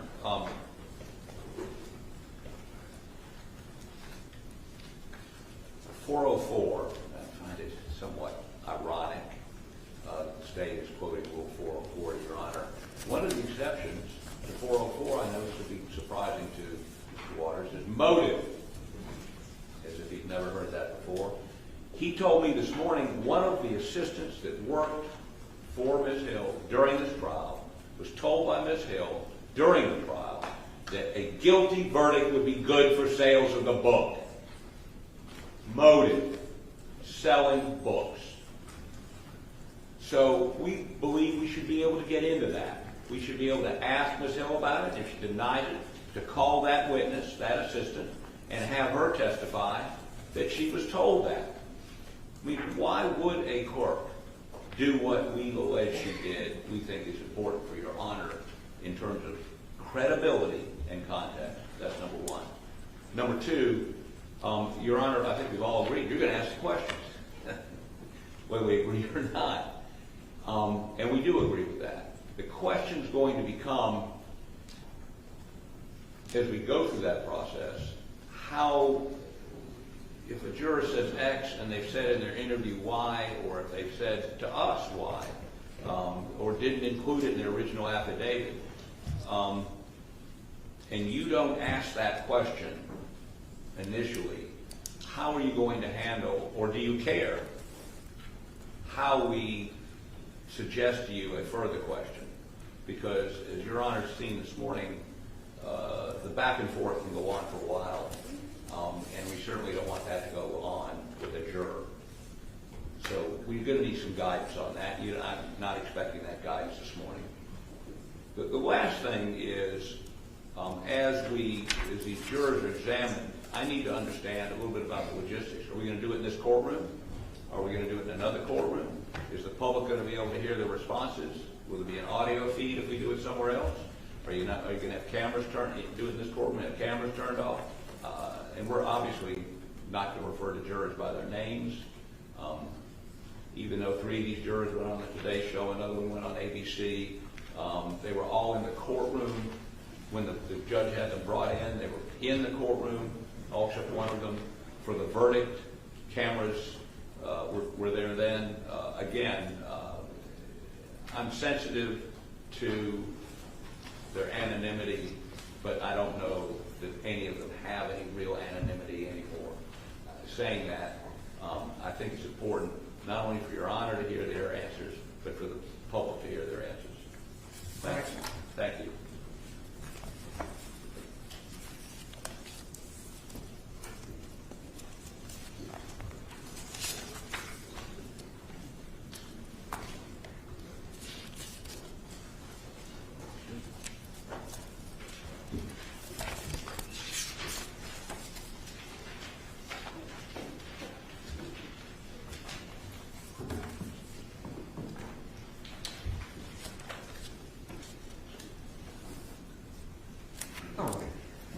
With respect to the jurors first as witnesses, I will be doing the questioning of the jurors, and I will notify the parties pretty promptly what I intend to ask the jurors.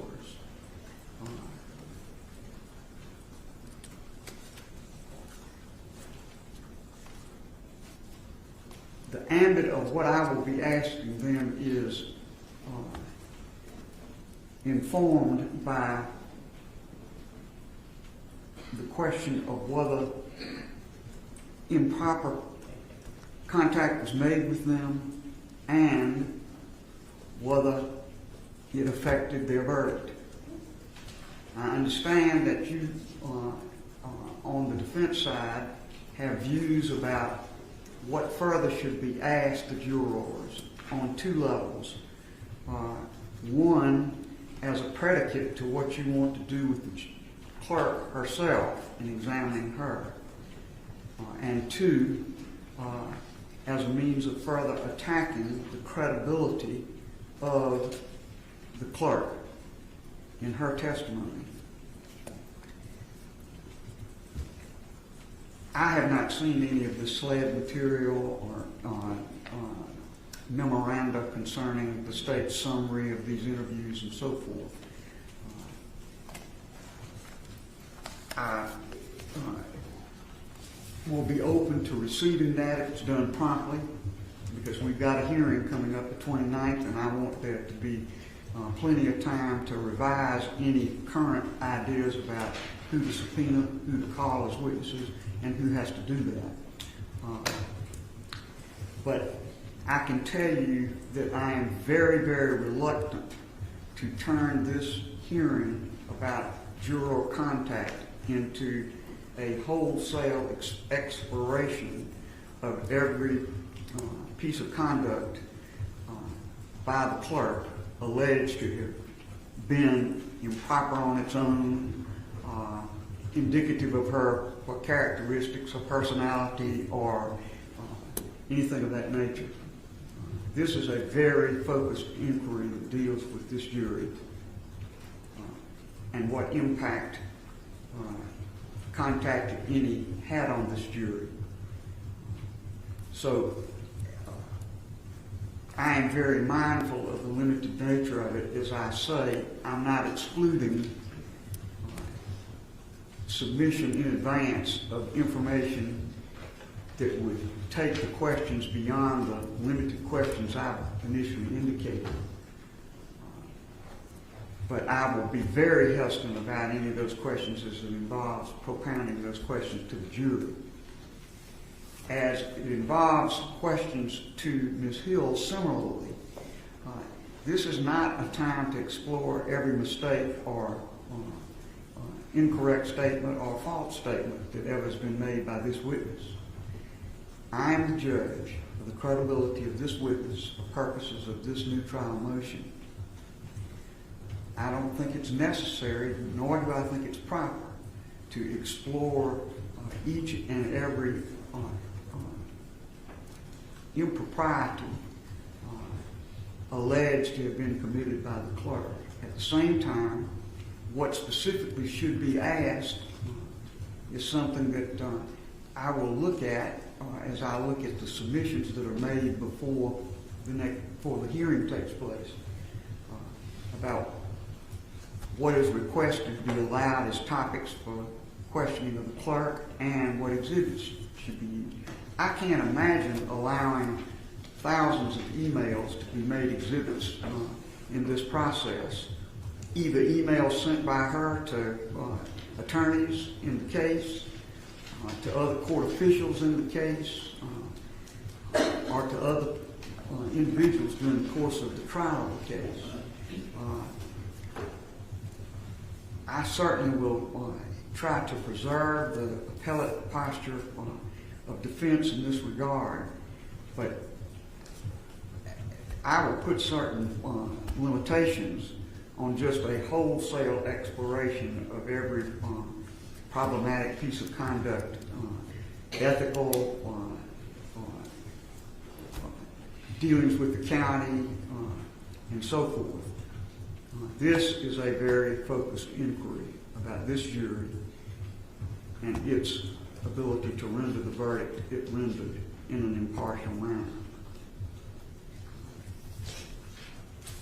So, I say that to tell you that when the clerk is offered, and I think the clerk is going to have to be offered as a witness, the whole allegation revolves around the contention that the clerk made contact with the jury about matters material to their verdict, that contact was improper, and that it impacted their verdict. There's a whole lot more that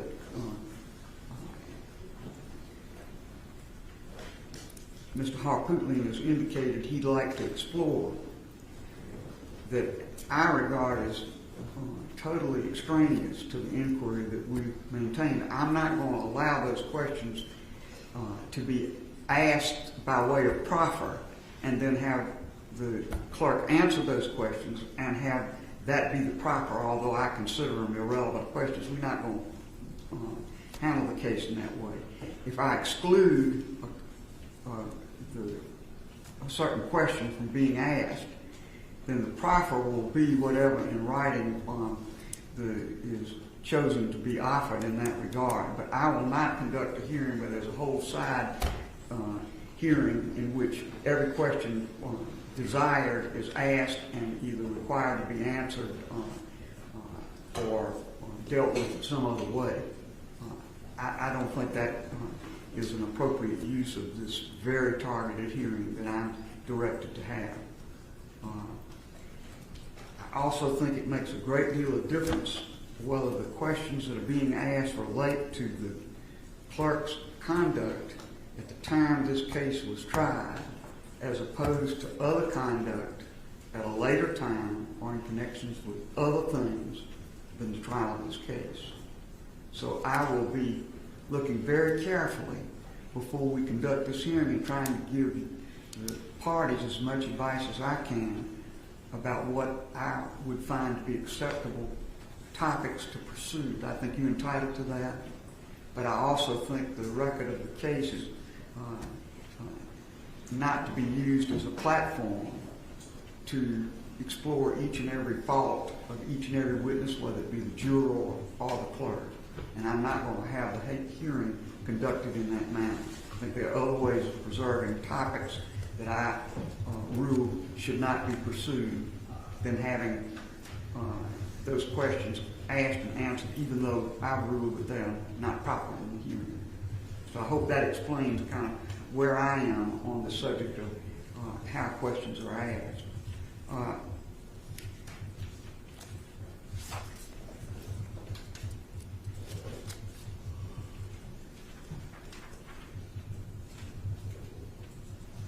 And therefore, some of the suggestions that are made in the filings you've made with me about the additional witnesses you'd like to call and subpoenas, I think we need to be sure we're all on the same page about what is acceptable in evidence and what is not. But I can tell you that I would not allow the subpoenaing and examination of attorneys in this case, of the judge who heard the case, or any of those type of witnesses. This case is very focused on the jurors and the clerk of court, as I see it. Now, it's about 11:15, close to it, I'm going to do this. I'm going to take a break for a minute. Let's take until 11:25 as a break. And in that time, I would hope that you formulate the other things you think we need to look at by way of the specifics of how this matter is to be conducted. I will then do two things. When I come back and ask you for further ideas, both sides, as to who should be called, get very specific about who can be called and who cannot, who should offer these witnesses. And I would also at that time ask those who represent potential witnesses in this matter to come forward and have a conversation with me about your position on behalf of your clients. I think that's particularly important because as we have the actual hearing itself, I've never heard of a situation where a witness can have their lawyer actively participate in the examination of the witness in a proceeding in which the witness is being offered. So I would not allow that, but I think we can protect the legal positions that attorneys for witnesses want to take and need to take and want to put upon the record by pursuing in the way I just outlined, and I'll be prepared to do that when we return. All right, court will be in recess. Thank you, John. Thank you, Your Honor.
Back on.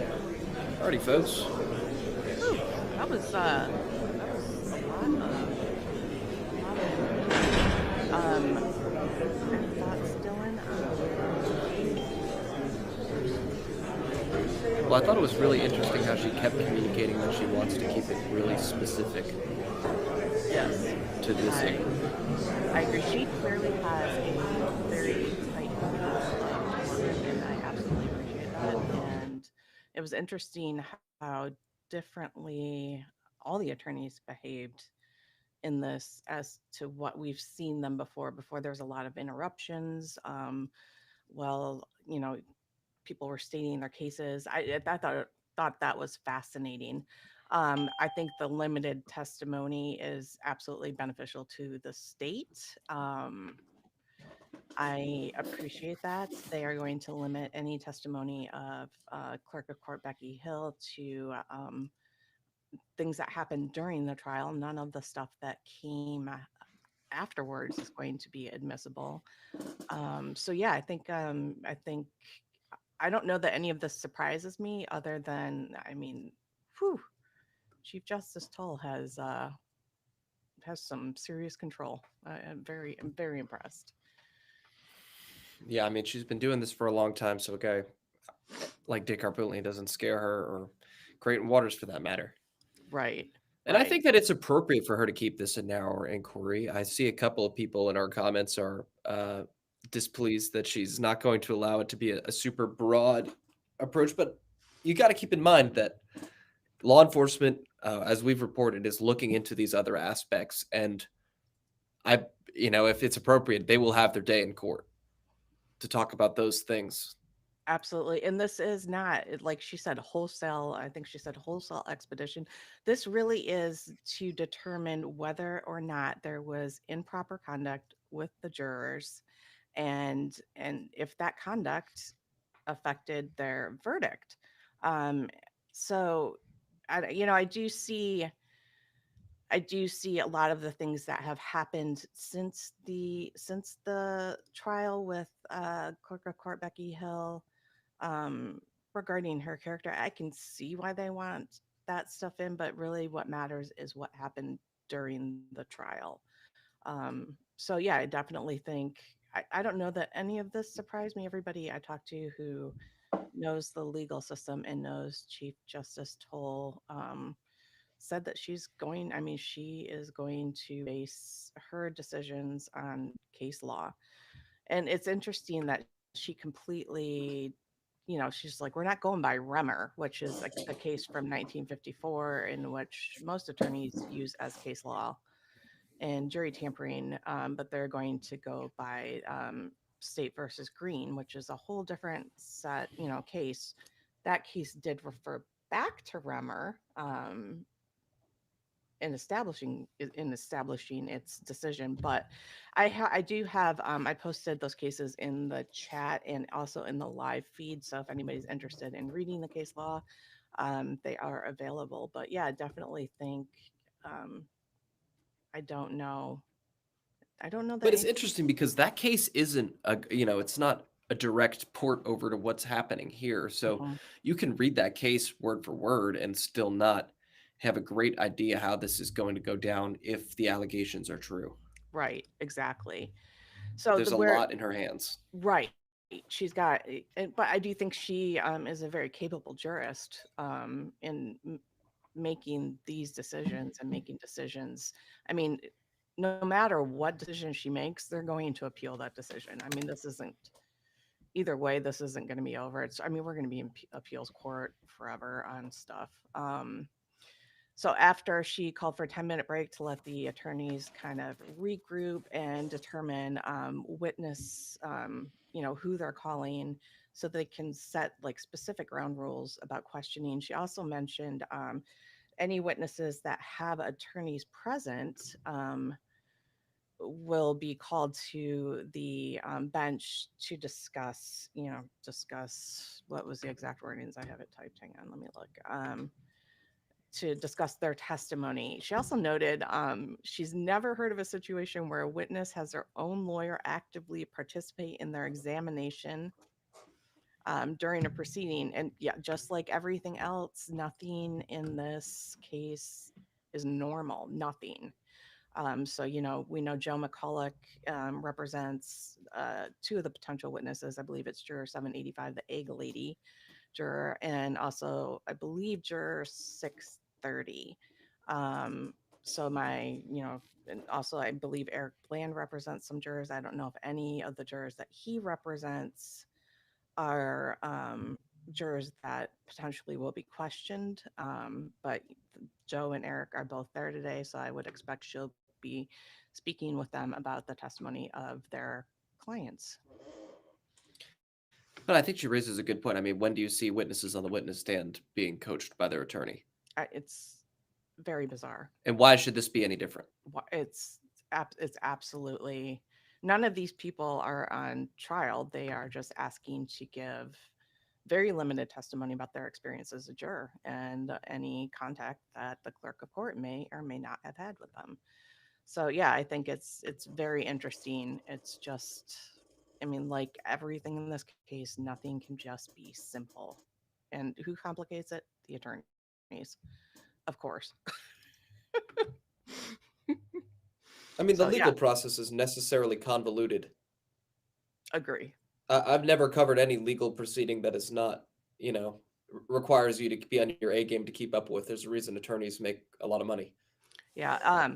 So as I'm doing the live feed where I'm typing live updates of this, and I think this is the first time that I've done one where it's so heavily based on case law, where they're arguing specifics of case law. So it's been interesting trying to keep up. Dick Harpootlian, I think he's arguing very well, but he wants the whole kit and caboodle included.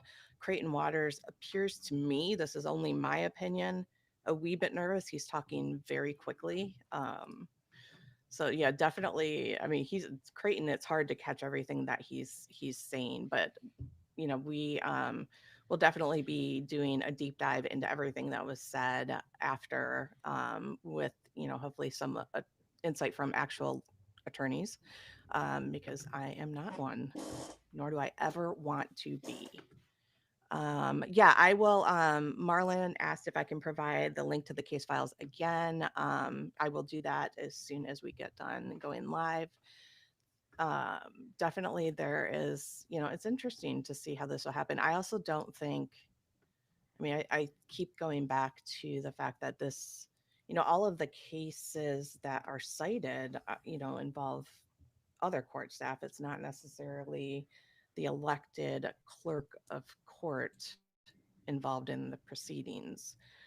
So I do think that that is an interesting aspect that none of the case law really aligns with. But, I think Chief Justice Toll is absolutely laying the groundwork, setting expectations, and setting framework, which these attorneys, I mean, it reminds me of, I have 2 kids. When my kids were toddlers, we like had to very narrowly like set expectations. This is what is going to happen. This is what I will allow. And that's what she's doing with the attorneys. It's fabulous.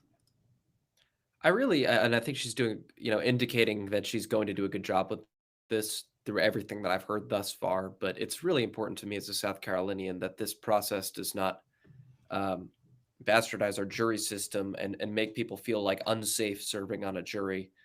I think that Yeah, everything should be, and I'm a member of the media, so I'm obviously pro transparency. We can't do what we do without transparency. That being said, I don't want folks that get called to jury duty to try to find ways to duck it because they believe that they're going to be dragged out in front of the world I for completely agree. doing their job. I also think that, we are seeing a lot of very questionable actions after the trial by the clerk of court. With the hits that the South Carolina judiciary is taking recently in terms of corruption and, things happening that are very questionable, I think it is important that this is addressed. I think it's important that, I mean, Alex Murdaugh, as much as we all hate him, most think he's guilty as sin, he deserved a fair trial. If he can't get a fair trial with the spotlight on him, that trial was publicized. It was worldwide. Everybody was watching it. If he can't get a fair trial, none of us can, and that frightens me. But I also do worry about the jurors. I mean, I getting a jury is difficult, and I worry that this is going to make it even more difficult. I mean, after seeing what they are all going through in the aftermath of this, uh, I'm not entirely sure that I would be interested in being a juror, and I always said I would be. Yeah, I was almost a juror in Lexington County a couple of weeks ago on a murder trial, and it's very funny because I was in the same courtroom and in front of the same judge that heard the Greg Leone trial.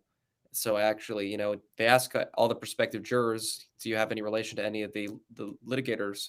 And so I stood up and announced that I have a relationship with a couple of the prosecutors over at the solicitor's office, and the prosecution asked that I be seated on the jury because I did make it to that stage, and the defense asked that I not be seated on the jury.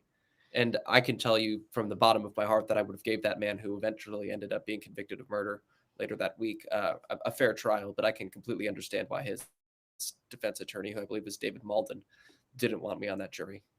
Out of all of the people that I know in my entire life, I think you are the one that, when you say I could have given him a fair trial, I absolutely believe that. You are very balanced in your opinions, and you do not change them for people. You listen to things, and Well, and I'm a stubborn guy, so if I believed that the person was not guilty, I would have no problem hanging a jury, even if 11 other people in that room believed that he was guilty.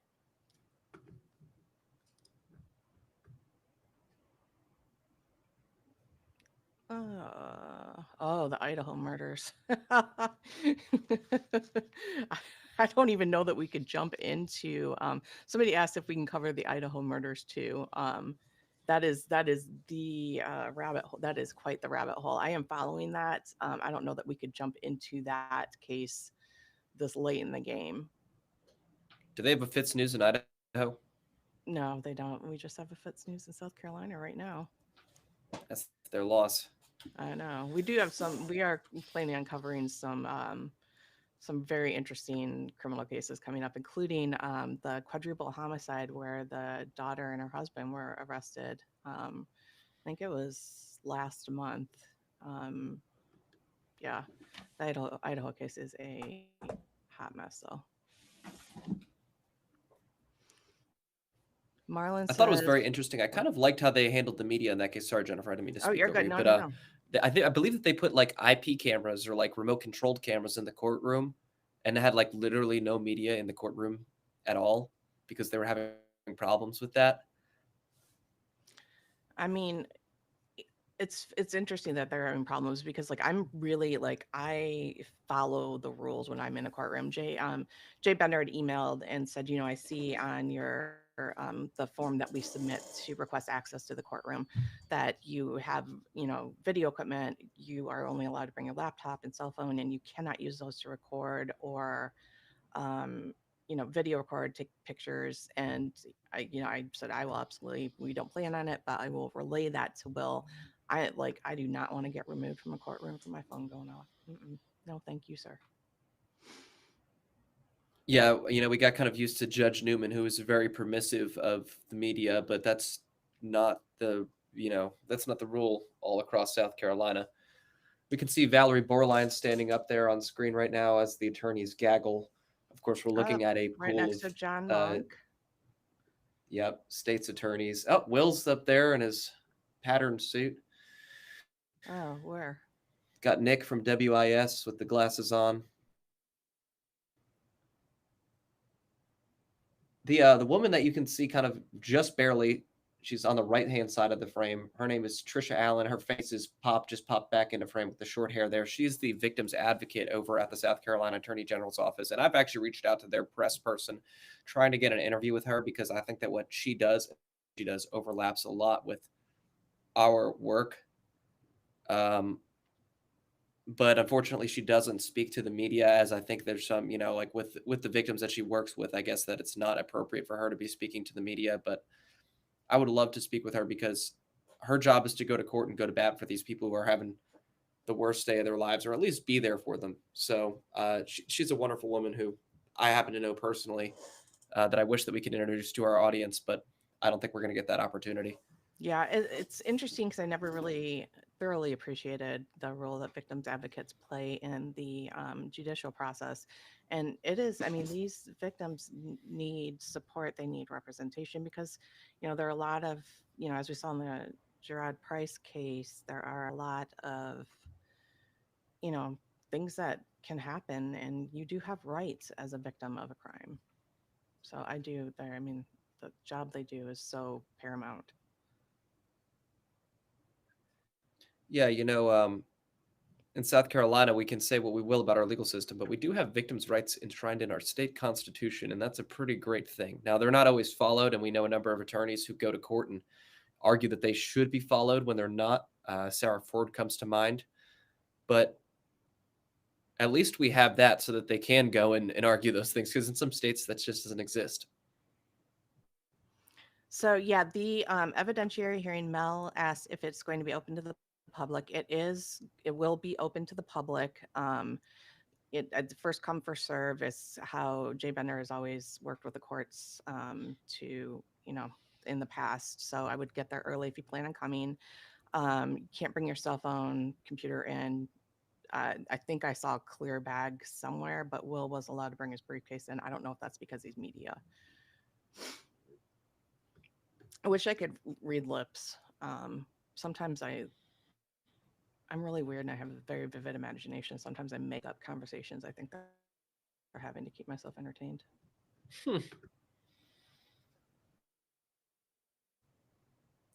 It's interesting. You see how much smaller the defense legal team is than the crowd that the state has brought. How many of them do you think actually needed to be here today?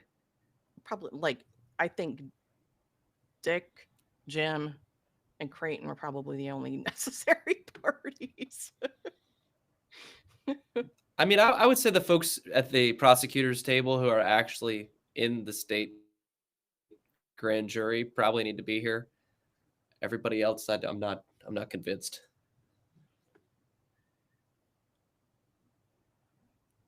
A.G. Wilson is here. Well, I mean, it's in Richland. His office is right there. Oh If yeah, I was right right up there, the I'd be street. there. I mean, just legally, I'd be there to watch this. I think it's fast. Like the briefings in this this matter, typically I get bored halfway through the briefings, but the briefings in this matter, I read start to finish all the pages, and I find really interesting things. I mean, this is a really fascinating case legally. Yeah, I mean, whatever decision comes down here is definitely going to end up case law in the future. Right.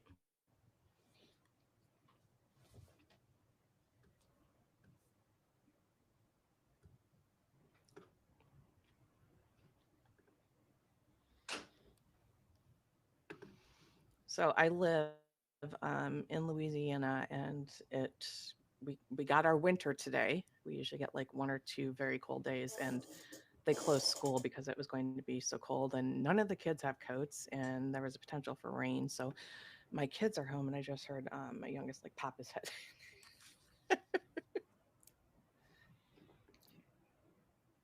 You wanted an update Yeah, I wanted to see what's happening. or lunch? Or lunch. He can make his own lunch. He's old enough. It's interesting because during the trial, Dick Harpootlian, I wasn't overly impressed by him during the trial, but I realized he was working with what he had.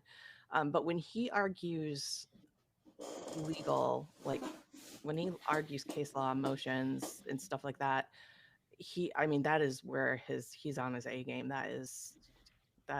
He's brilliant. I find him fascinating when I watch him argue stuff like this today.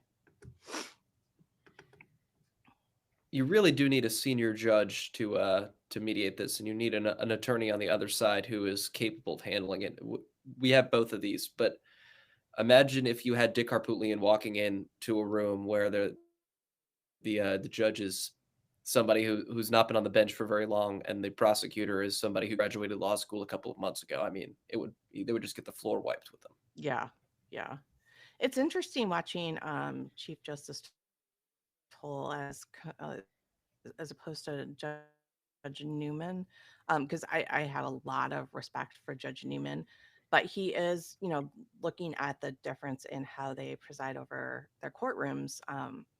Judge Newman was a lot more laid back. I think he was one of those people, kind of like, he reminds me of me sometimes, in that, like, sometimes I just sit back and let people go at it. Like, let's see what happens. Looks like they're about to get started. They're bringing Alex back in.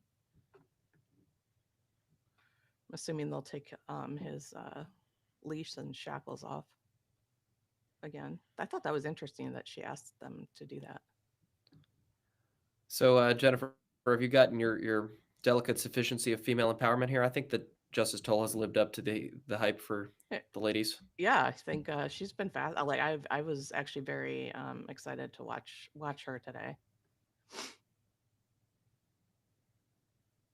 And she's back on the bench. Don't believe we have audio yet. Let's see.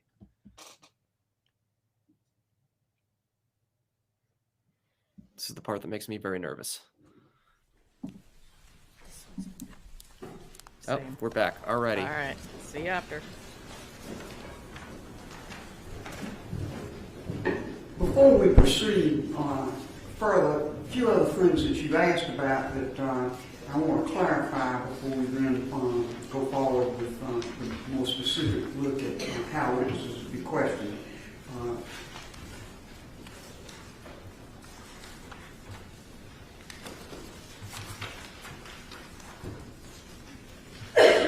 First of all, how the jurors will be questioned. Everything will be done in open court.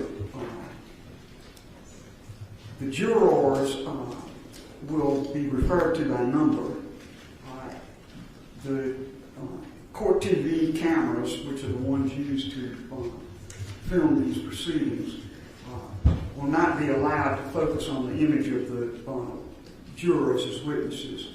And if there's some need to further obscure the way they are presented, we can talk about that. But they'll be examined right here in the courtroom as other witnesses would be.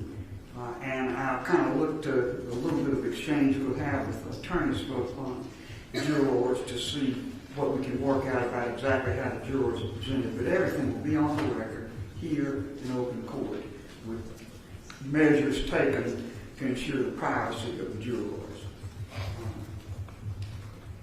No photographs would be permitted of the jurors or anything of that nature. And I believe if I announce that in advance, the press that are present, the press that have covered this proceeding throughout, have been respectful of the judge's request, and I'm very confident they will be in this matter as well.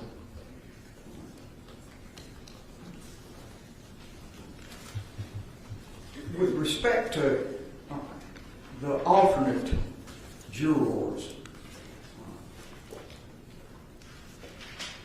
I will question only the jurors who sat and considered this case. So the alternate who was dismissed by the trial judge. That alternate did not participate in any way in the deliberations about this case. There's nothing that's been brought to my attention about anything the alternate might have done that was improper at all in terms of communications with fellow jurors. Nothing's been alleged in that regard. So our focus will be on the jurors that heard this case and not on either that alternate or any other alternate juror that has been proposed for questioning. I will not permit that. With witnesses or testimony, I do not allow. Let me explain about proffer. Proffer will be a written proffer by the party dissatisfied with the limitations of my ruling. But there will not be some examination as to proffer. The proffer will be a written proffer by the attorneys in accordance with their positions about witnesses and testimony. With regard to the subpoenaing of witnesses,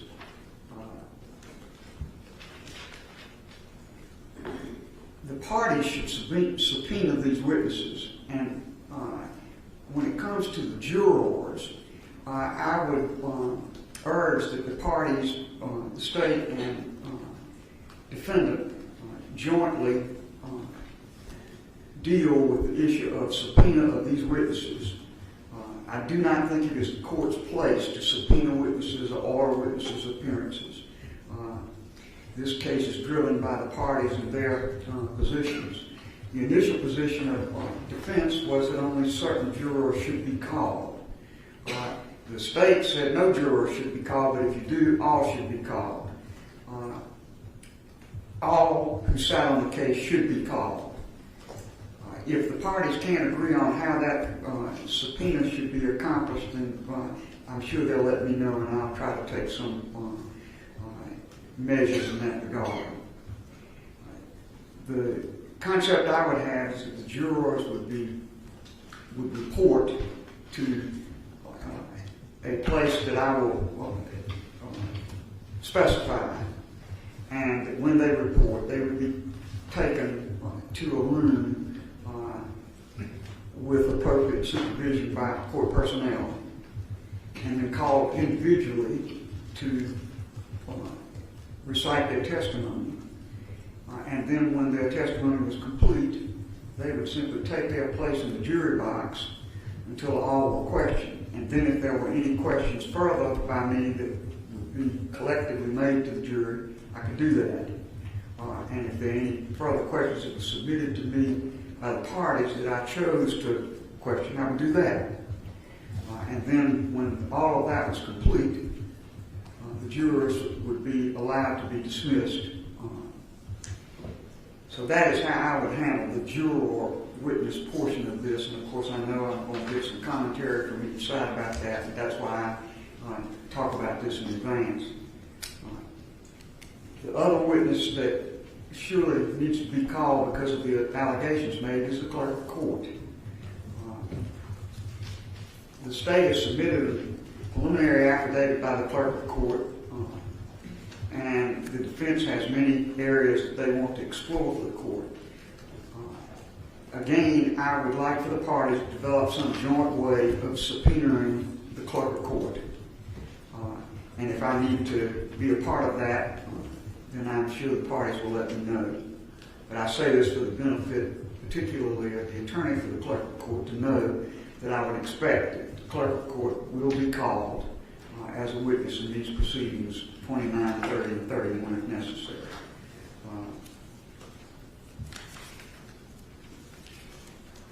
We'll be using the same courtroom for these proceedings, this courtroom. And 3B will be used as an overflow for the press. Excuse me, 3A is the one over here, and that's the one I'll be using to conduct the hearing. This courtroom we're sitting in now will be an overflow courtroom for press with I'm sure, a court TV monitor that's available for them to monitor the proceedings if there's not enough room. Based on the attendance today, it might be plenty of room, but we'll see. We'll have this as, I will try to figure out a way to be sure that the broadcast in here of the proceedings will not interfere with the conduct of the hearing past this partition next door. I will trust Mr. Bender to work with the press to arrange the courtroom and the overflow room in accordance with the rules I will set forth here and anything else that may come up that needs my attention.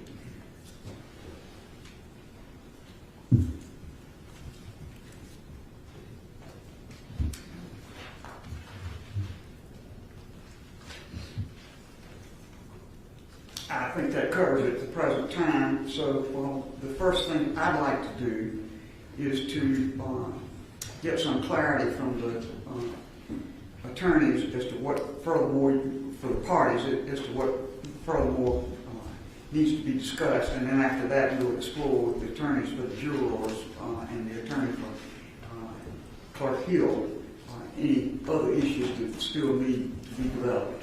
Mr. Hopwood. Please support, Your Honor. I'm trying to make sure I understand what you just ruled. Are you ruling that we cannot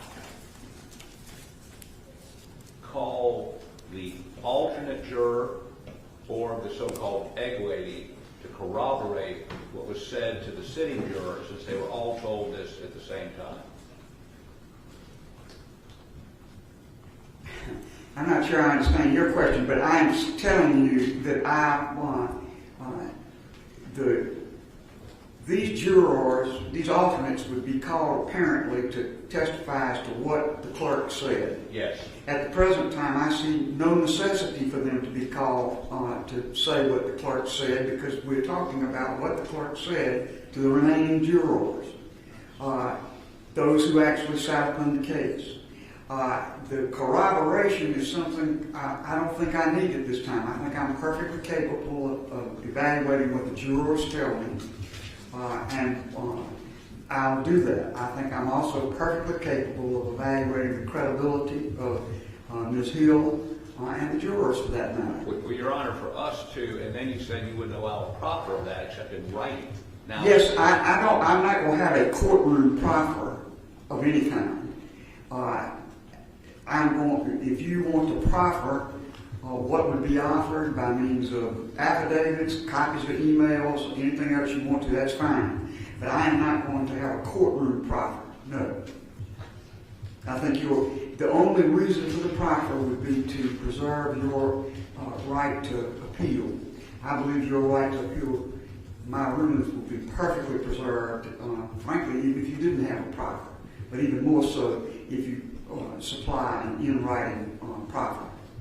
Well, I'm trying to determine whether an affidavit is sufficient for an appellate court, federal or state, when the state won't have an opportunity to examine that witness.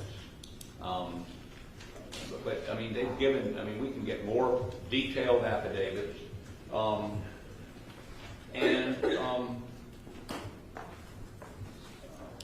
You know, these people are witnesses to what the clerk said to the juror who deliberated. I don't understand how that can't be relevant to Your Honor's decision. I understand there's two steps. One, did she make the statement? And two, was it prejudicial? These witnesses corroborate she made the statement. Well, of course, that's what you say. So far, I haven't seen any of that.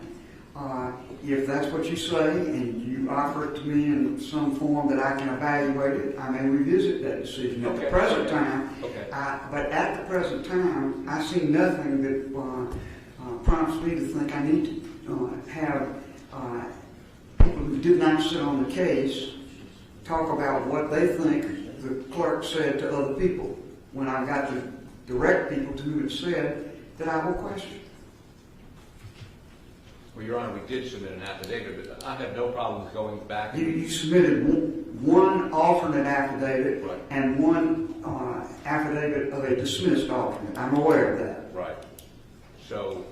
And that doesn't prompt me to change what I just said to you. All right, we can get you more specific. I understand what the questions are you have, and I would only put those folks up to deal with those very limited issues that you described. Put them up in 10 minutes. Well, again, I'm not going to rule in a vacuum. I'll see what you say, and I'll rule upon it. We'll get affidavits and file them with the court. Very good. Thank you. Your Honor, just one issue as to logistics. Obviously, these jurors are down in Colleton County, and we're up here in Richland County. I've spoken with SLED, and in as much as we need, there may be jurors who need transport. SLED has certainly agreed to have 12 cars if we need to make sure that they're individual.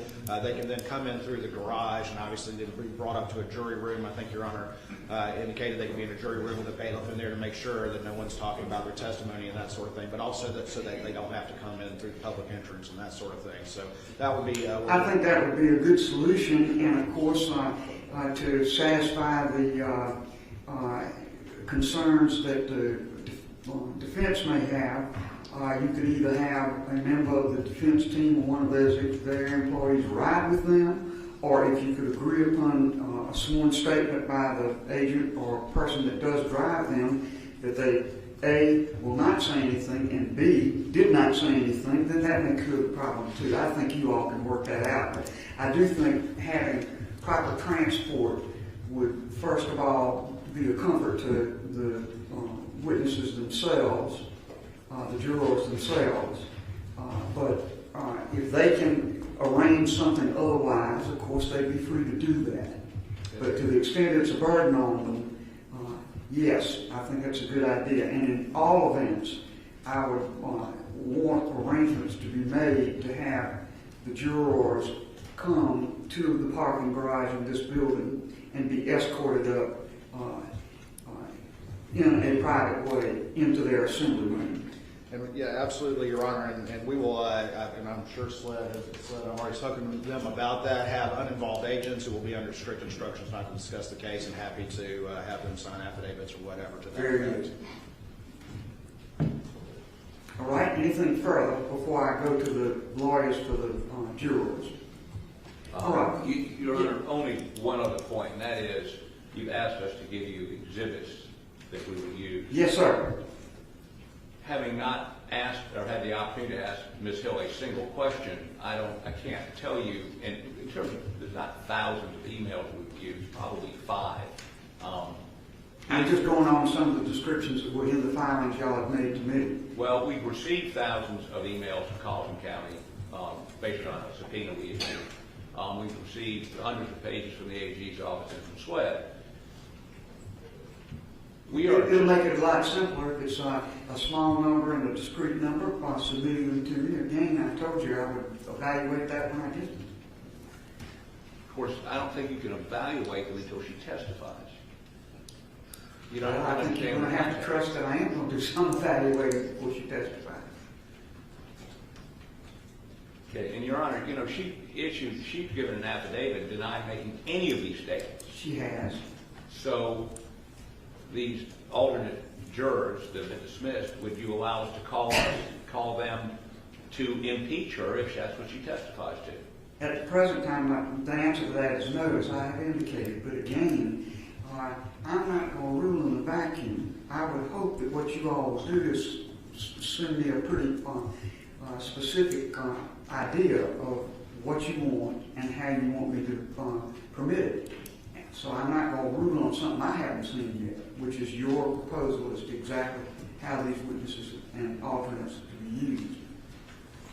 All right, we'll get more extensive affidavits from those two alternates. Okay. That's fine, or descriptors of some sort from you as to what you intend to do. I'm not going to dictate how you do it, but I'm going to have a lot more than just kind of the generalities that have been discussed in these briefs in order to permit something. Well, I think we're going to need an affidavit for appellate purposes, nothing else. I mean, my description to you is not evidence. Oh, I agree. But, you know, again, I will tell you how I'm going to accept the proffer. What you put in the written proffer, is up to you. I don't want to dictate that or manage it. Well, I just want to say we're going to hopefully be able to get affidavits from these folks. Yes. Much more descriptive than the original affidavits. All right. Thank you. All right. Your Honor, may I consult the counsel very briefly? Certainly.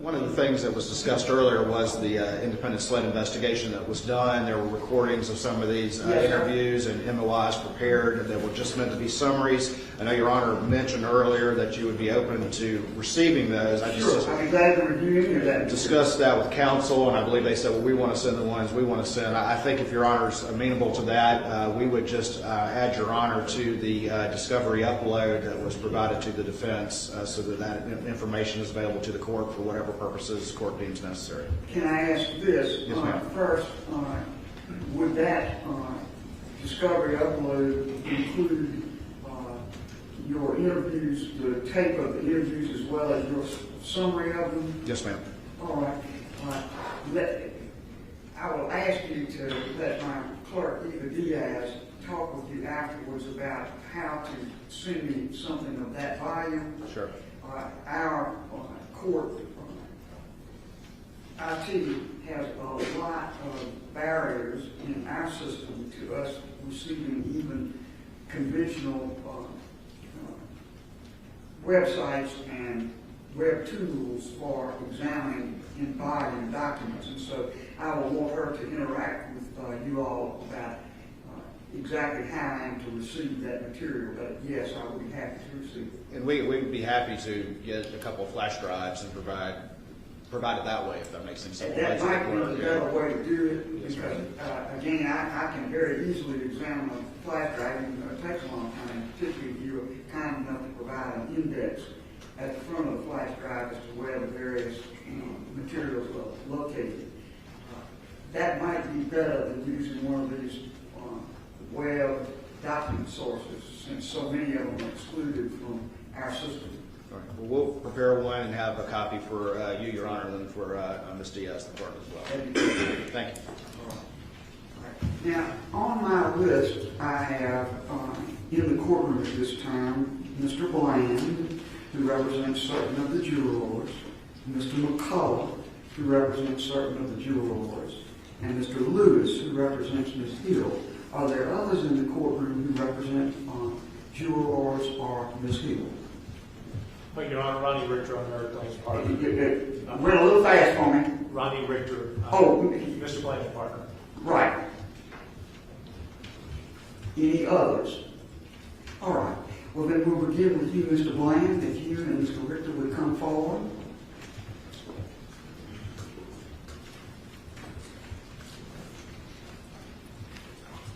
May it please the court, Your Honor. Ronnie and I represent 4 jurors who rendered verdicts in this case. I would like their numbers, but only if that doesn't violate the attorney-client privilege. And you may give them to me now or later. Can I give them to you later? I have them now. Our job is we want to preserve their anonymity. I understand. 2, we want to make sure that they're not harassed. And 3, we want to make sure that the verdicts of their conscience remain. And that is not only because they voted guilty. If they voted not guilty, we would feel the same way. After hearing what Your Honor has established by the way of procedures, we're very comfortable with what you have established to protect their anonymity and that they're not harassed. Ronnie came up with a good suggestion. Maybe you renumber the jurors 1 through 12, and that way, because there has been some public disclosure of the jurors' numbers in some of those emails, they were the big batch of emails that Mr. Harpoon referenced. So maybe we cross-reference with the chart 1 through 12 and the juror numbers. But as far as the questioning goes, there's no need for us to be part of this. You're going to make the questions. You indicated that you're going to preserve their anonymity, that they can't be photographed, they can't be on videotape, and that's about all we have to add. Yeah, Your Honor, I would amplify that I certainly respect and appreciate the significance of the issues that are before you. And I respect your decision that you're going to make this public. I would have asked you to make the jury portion closed courtroom. And Your Honor, only for this reason. That I don't know what the jurors are going to say, I don't know what you're going to rule, but let's just say in a hypothetical setting that because juror number 9 said something that you believe deprived Mr. Murdaugh of his right to a fair trial, you're going to grant a fair trial, a new trial. I would hate for there to be any mechanism for somebody to backtrace to who was juror number 9. Because I know the public has very firm opinions about this matter, and I wouldn't want that person to be subject to any kind of public scrutiny. So I would have asked of you that for the juror portion that would be closed courtroom, that the press would be present, that their likeness, both voice and face, be muddled, just as an additional safeguard. But I certainly appreciate the safeguards you have put in place. I respect your ruling. I just throw that out for consideration. And on a broader perspective, I know that you've had this experience as well, Your Honor. It's becoming more and more difficult in this state to see the jury. And I can't think of anything more injurious to jury service on a broader perspective than to see jurors who've given up 6 weeks of their lives being pulled back in for a process like this, as necessary as it is. So I worry that the process be handled as gingerly as possible so as not to further prejudice our ability to get juries going forward. Thank you, sir. What I will do is this. I think your suggestion of renumbering is a good one. It's something that my clerk and I have talked about between the two of us as well. In every proceeding I've ever seen where a juror was questioned, in every case I've read where jurors were questioned because of allegations either during trial or post-trial that they had been tampered with, those proceedings have been in open court. And I don't feel it would be appropriate for me to have some kind of in-camera proceeding, even if it included the attorneys that would have to, and even if it included members of the press but not the general public. I don't think that is in keeping with the public nature of trials in this state and the public nature of court proceedings.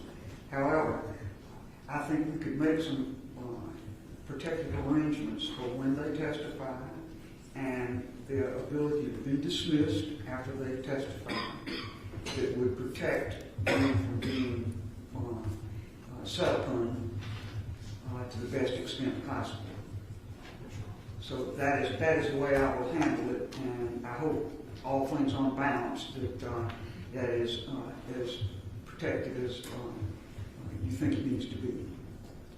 We trust you, Your Honor. All right. Your Honor, on behalf of our clients, we will accept their service of the subpoena. so that they don't have to do so. Well, that's great, and of course you don't represent all of them. No, our 4. You're 4, but that's great, and it may very well be that these parties are going to be able to work out something with respect to some of the rest of them. I don't know, but I appreciate that on behalf of the ones you represent. Do you want me to come up and tell you our juror numbers, or you want me to wait? No, sir. You can. I don't need that at this moment. Okay. Thank you. Thank you, Judge. Yes, sir.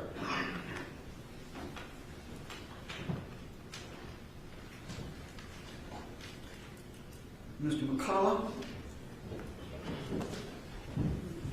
Would you like me here or later? Go to the podium if you would, please.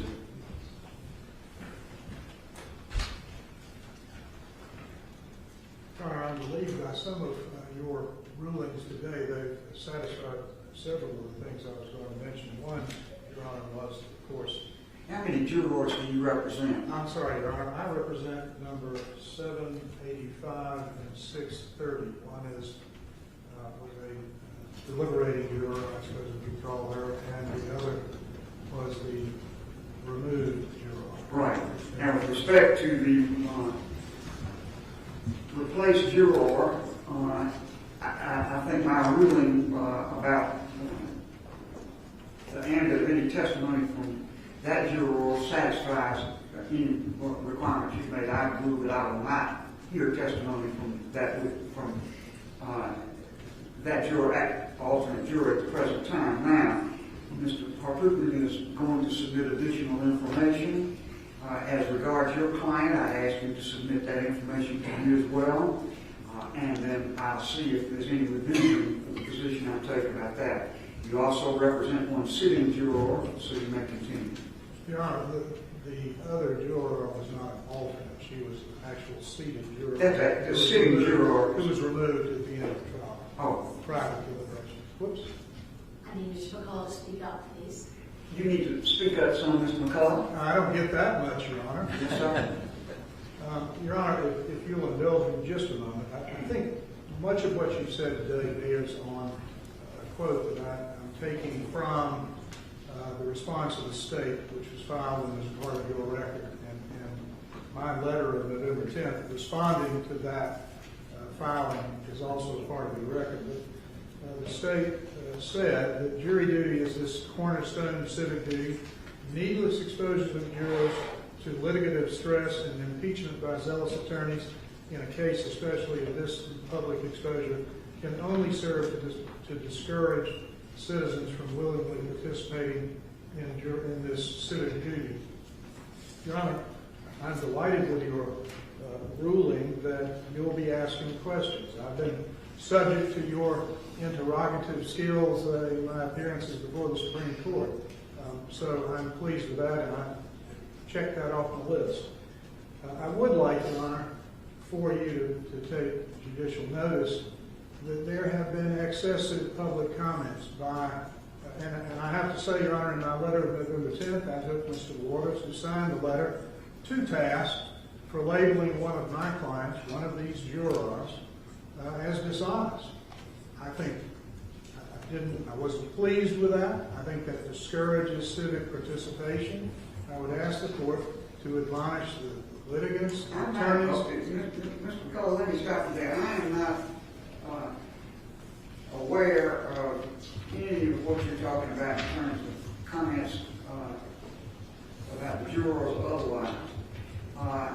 So that's just not something I'm going to take into account by listening to it or by taking any judicial notice of it. I don't know what I would be taking judicial notice of. I do not know anything about what you're talking about.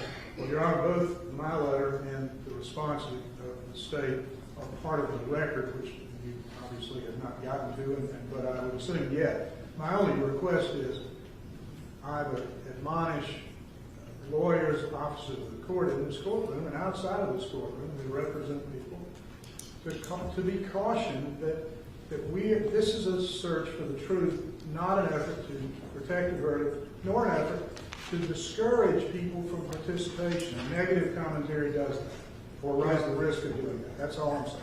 I understand, and I decline to instruct or admonish participants in this procedure in any way about what you say. Thank you. Your Honor, next, I like Mr. Richter and Mr. Bland appreciate your efforts.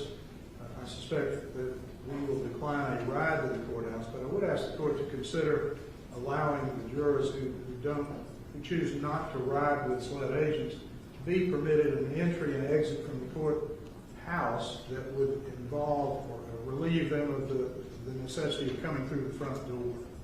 I think I've already said that I will make arrangements for juror witnesses to report to the basement where the law enforcement station is, and they'll be appropriately directed to the assembly room. And Your Honor, lastly, I think, if I understand your rulings or discussions about the process that will occur here, this may run at odds with it, and I'm not arguing with you, Your Honor, you know best.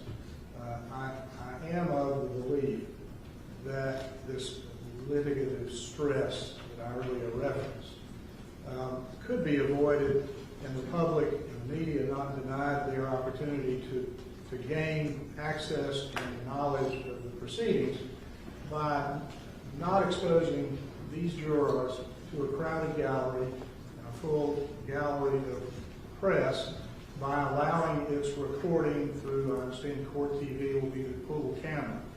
That is to say that I have actually, in my history, participated in proceedings that involved the questioning of jurors, which was done in camera. So I don't think it's without any precedent, but I would obviously respect your ruling, but I would ask you to consider or reconsider that no damage would be done to the right of the public to know and participate in the proceedings, but you can accomplish the same thing by allowing the pool camera and avoid the distraction and the imposition of that on these jurors.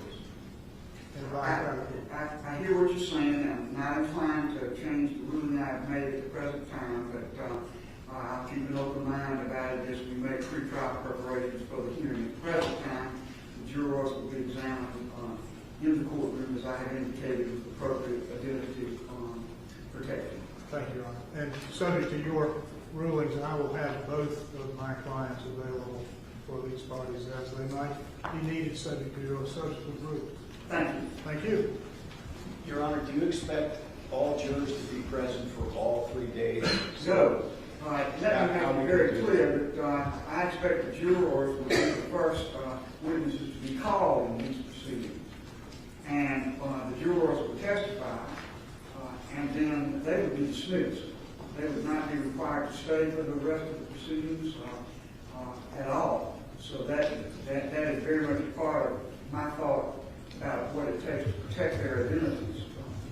They would be protected as best I can, and the ability of others to come and beset them with questions as they leave would be protected. So, Do you expect that you could get through all 12 in one day, or should I tell them, because a couple have to take off for work? yes, I do. Okay, thank you. All right. And Mr. Lewis.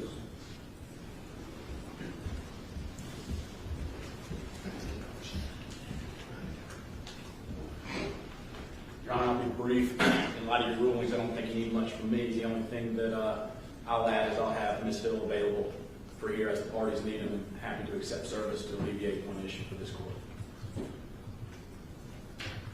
Unless you need anything from me, Your Honor.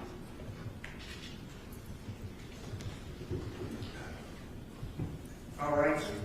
Thank you for that. And before you leave the podium, let me just consult with other lawyers. I'm not going to ask them to examine you. That wouldn't be fair at all. But I'm going to ask them if there's anything else I need to inquire of before I let you go. But as I understand it, the subpoena, and we would have a formal subpoena of Ms. Hill, would be placed in your hands as her attorney. And you would assure her appearance, and I appreciate that very much. Absolutely. Is there anything else on behalf of Mr. Murdaugh? Your Honor, just in an effort to try to expedite this matter, I'd have two questions. One, will Ms. Hill meet with Mr. Griffin and I? We'll evaluate that. You'll evaluate it. Okay, that's all I can ask. And secondly, should we have her here on that Monday, or wait? I mean, if you're going to be doing the jurors most of all She should day. be here as court begins. All right, thank you. Nothing from the state, Your Honor. All right. Thank you, Your Honor.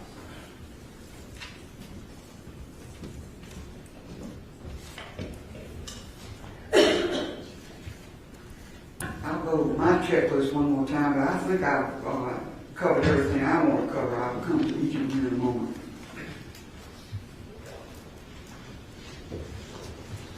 Yes, just to clarify other witnesses, as matters now stand, the witnesses in this proceeding would be jurors and Ms. Hill. So I want to be sure that we're all understanding exactly what's going on in that regard. I would not allow the attorneys to be called. I'm unclear about the mention in some of the papers that SLED investigators would be asked to testify, or any other witnesses. So I'm going to go one more time. I want to get real specific so you will understand what you need to prepare for by way of in-court examination and what you need to prepare for by way of submitting proffer. All right. First of all, for the defendant. Police Court, Your Honor, just a couple of issues. One, we don't know who we're going to call to impeach Ms. Hill, because we don't know what she's going to say. So it's difficult for us. I mean, once she testifies, at that point we say we'd like to call so and so and so and so and such and such and such and such. Number one. Or maybe no one. I mean, she may concede every issue we have. For instance, she did tell, according to the state, she did tell one of her assistants, one of the people helping her, I hope he's found guilty because it'll help book sales. Now, I hope that's the last time you're going to repeat that until I ask for it again, Mr. Harpootlian. I've told you that I can't imagine a situation in which I would go that far. So, a statement like that, and she may well have said it, if it goes to anything I'm asked to consider, it would be to her credibility. And I'll evaluate whether I think that's even proper to ask, but let's move on from that. But there are other questions concerning her credibility. Yes, sir. 404 motive. If she did this, it is a crime. And so, the questions of why she would have done this extraordinary act, and we can argue this at another time, but in terms of me, the reason I mention it is for us to proffer those people now, not knowing what she may admit. That question may get asked, she may admit it. There's no witness that needs to be called. So it's difficult for me to game this out. I don't think I've ever been asked to list witnesses I would call to impeach somebody if they lie under oath. I've never heard of such a thing, but I will attempt to do the witnesses we would call prior to Ms. Hill's testimony. That's all I think I can do, if that makes sense. It doesn't make complete sense to me because this is not the trial of Ms. Hill. And issues about motive and so forth and the possible commission of crimes are not what this inquiry is about. It is about her contacting any of the jurors and what she said. So I will be treading very carefully with a good deal of what you say about what you might or might not ask. But I am going to ask all the parties to be pretty specific with me about what I should be asking the jurors, and I can make a decision in advance as to what I am going to do about that, and what is going to be, at least by general topic, pursued with witnesses. Yes, sure. And the reason I do that is because it gives me the opportunity to then consider what rulings I would make and move the proceedings along in an orderly way. Well, Your Honor, it may be premature for me to note this for the record, but we would accept your ruling on that. All right.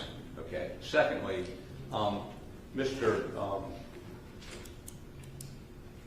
Murdaugh has been unable to review any of the discovered material in this case because of the confidentiality order prohibits us to distribute to him while he's in jail. We don't have time in the next less than 2 weeks to go sit down with him and review everything. Would Your Honor allow him to have them? And the materials are not as to the evidence in the underlying case, it's as to juror issues. And while he is no longer a lawyer, he was a lawyer at one point and can evaluate this and be of assistance to us if he has an opportunity to review that material. You're speaking to me about something in a complete vacuum as far as I'm concerned, so I can't really evaluate what you haven't been able to review with him and what you have been able to review with him. As I understand what you're telling me is I have received certain information as the attorney for defendant that I have not been able to show defendant for defendant's review because of the confidentiality order. I can't imagine that. I think what you may be saying is Mr. Murdaugh has not been able to keep for himself while I'm not there confidential materials. That's correct. That is something common to many folks who are under incarceration or limited in the kind of materials that they can receive and keep in their possession when they're not with their lawyer. This is not an issue where he's being deprived of the ability to consider material that you have received. This is a question of whether he can have that material in his possession when you are not there or your representatives are not there and study upon it and so forth. I can't control what the limitations of the Department of Corrections are, nor can I control what limitations may have been put on confidential material because of the fear that it would fall into other hands. So I'm not going to rule in the abstract on things. I would have to have something that's pretty specific, but I can tell you this. I would certainly not order these materials be wholesale given to him for him to take back to his cell and have in his possession, because I don't know who might see them were that the case. And if they are confidential materials, that would be an extreme risk of breaching the confidentiality of the materials to do that because of his situation. And his situation is as it is, not my making or yours. Your Honor, I would only note for the record this. Much of the material we've received has been within the last 2 weeks. This hearing is scheduled for 2 weeks from yesterday. Yes, sir. And you've given us more stuff we have to do between now and that hearing. There's nobody to go sit with him at the jail, and his time is limited as to when those people can visit. So without him being able to review this material, I don't believe we can be effective, and we would be ineffective in representing him. Well, I understand that those are wise statements for an attorney to make to preserve your position on the record. It doesn't change my view of how we should proceed in this matter at all. I think you will be able to, if there are deficits in what you have been able to do with your client, you will place those contentions on the record, and the appellate courts of the state will have an adequate chance to review them. Well, Your Honor, would you consider continuing hearing on the 29th to allow us to meet with the client and effectively review these materials? No, sir. Okay. Thank you. We respectfully accept your ruling. I understand. Thank you. Mr. Waters? I don't have much to address, Your Honor. The initial question that Your Honor asked was about SLED agents being listed on the potential witnesses. And, again, Your Honor, when these allegations were first raised, we instructed SLED to do an independent investigation, good, bad, or ugly.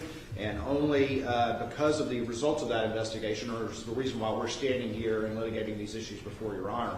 Ultimately, the only way that SLED agents could potentially be testifying, and again, when we filed our response, we didn't know exactly the parameters of the corporate rule. The only way, though, that I could see them potentially testifying is in the event that there is an accepted witness by Your Honor, that there was some sort of prior inconsistent statement under Rule 613 or some other permissible inquiry. But I think Your Honor's rulings as to the nature of the inquiry we're going to conduct would probably remove or make it very unlikely that need. All right. Anything further? Nothing from the state, Your Honor. Nothing from the defendant, Your Honor. All right. I say to attorneys for both sides, the court is deeply grateful for the very fine materials you have submitted so far. This is an extreme amount of work in a very truncated period of time, and I appreciate the burdens it places upon you. Mr. Hopkins, I particularly thank you as a member of the General Assembly for not interposing your immunity because you are in session, and I respect that. I set these matters after consultation with y'all so that I could fulfill my obligations to the court as expressed in Chief Justice Beatty's order. But I realize that I'm doing that with your extreme cooperation in light of your other duties, and I appreciate it very much. Thank you, Your Honor. I look forward to further submissions from the parties and from the hearings commencing January the 29th. Court will be in recess. Thank you. Thank you, Your Honor.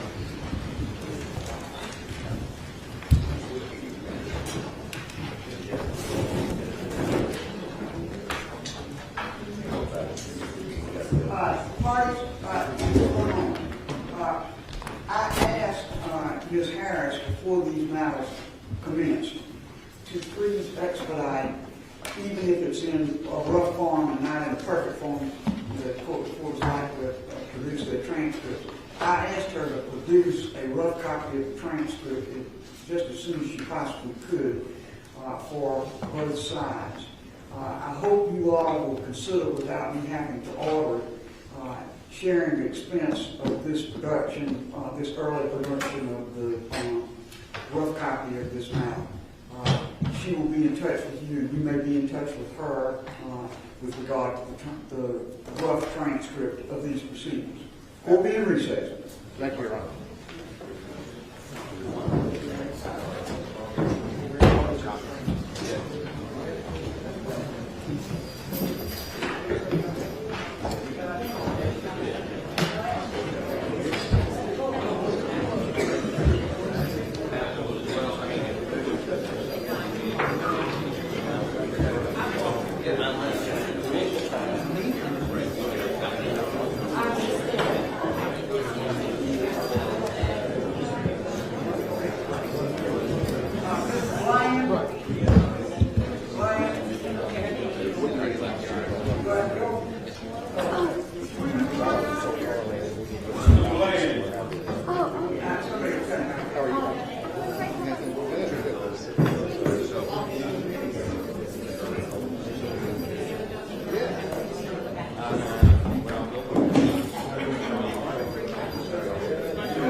Complete and total victory for the state of South Carolina in this matter. And I don't think there's really any way you can spin it any other way than the state got everything they asked for, and the defense is really looking uphill at this proceeding moving forward. I mean, every point on this, the scope of the inquiry, the questions that, excuse me, are going to be posed to the jurors, the fact that testimony is going to be limited to the jurors and to Court Hill. I mean, the Chief Justice could not have drawn a tighter rein around this proceeding than she did today, and that bodes incredibly well for the state, and certainly raises the ante for Alan. And we went into this looking at the odds of a new trial. I think both of us were looking at very high odds, 70%, 80%. At this point, I think everyone's got to ratchet those odds down dramatically. Yeah. Now, again, you never know what a juror is going to say, and you never know what, obviously, Court Hill is going to come back with, whether she asserts the Fifth Amendment or not. There was extensive discussion of that today, obviously, as you heard. But the hill just got exponentially steeper for the state of South Carolina. I absolutely agree. I don't even know that any of the things that happened today even surprised me. I mean, it made sense how she explained them and presented her rulings. Well, it did, and also, I think everyone saw why Justice Toll is, revered and respected, in many cases feared. I think she also pointed out, listen, Mr. Harpootlian, I don't need you to provide me with context. I'm perfectly capable of determining on my own whether I believe Clark Hill is credible, and I'm perfectly capable of determining on my own whether I think these jurors are credible. And so I think, you saw Chief Justice Toll assert herself repeatedly during this hearing, and Dick Harpootlian clearly got the worst of it, even at the very end, attempting to get a little more time to confer on these matters with his client. She shut that down as sort of a final nail in the coffin for the defense on this day that just went completely in favor of the state of South Carolina. Yeah. So, I mean, really, I think it's going to come down to the testimony of the actual jurors that deliberated, and what they tell the court on the 29th. It will, and again, as we've said, it only takes one as a holdout. It only takes one potentially in this case to move things. Again, I don't know what the Chief Justice will do if 11 people say no, there was no contact, or that there was contact, it wasn't impactful of the verdict. I don't know what she'll do in that instance, but it seems clear she is disinclined to show any leeway to the defense in turning this matter into anything other, than that very narrow fact-based pattern. Right. So Brian Gambrell on Twitter said, as I've said before, Toll will protect the system. She will protect Judge Newman. The South Carolina Supreme Court will not overrule what Toll decides. Yeah, absolutely. I mean, I think that's I'm sorry, can you hear me, Jen? Yep, I can still hear you. Yeah, I think that's a very accurate assessment of what we're looking at here. And, it is interesting that we've already got Attorney Harpootlian preserving multiple items that were up for debate for appeal. And, Justice Toll obviously inviting him to do that, very, saying, hey, challenge me if you want to. I'm not concerned about that. And I think that commenter is absolutely right, that Harpootlian probably is going to face an uphill battle. Yeah. On those things. So the other thing I'm sorry. No, go ahead. I just wanted to say, the other thing I found very interesting as this hearing unfolded, very little was required from the state. Creighton Waters has been a guy who, over the course of these proceedings, whether during the trial and some of the post-trial motions, he's a guy who has been in command of the courtroom, who has been very busy and had a lot of work thrust on his shoulders. He really didn't have to do much today. In fact, it was almost like the punch Ali never threw Foreman. At the end of this thing, just sort of watching the defense kind of go down. And again, we're still a long way from it, but cases are won and lost in hearings like this. They really are.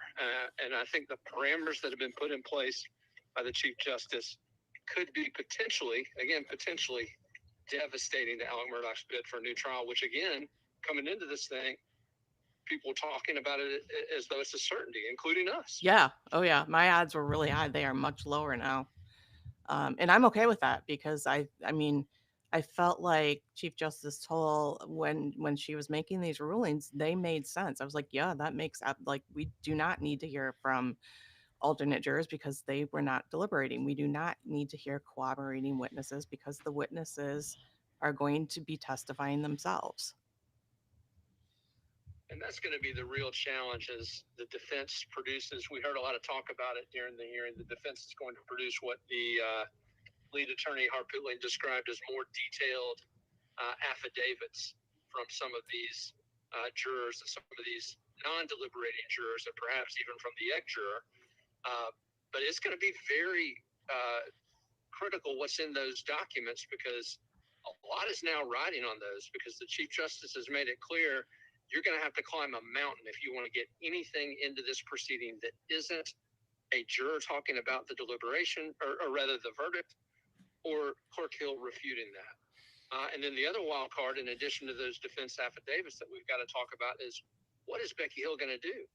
Right. We got no indication of that today other than her attorney saying that he would make her available and then he would accept service of a subpoena at the very end of the hearing.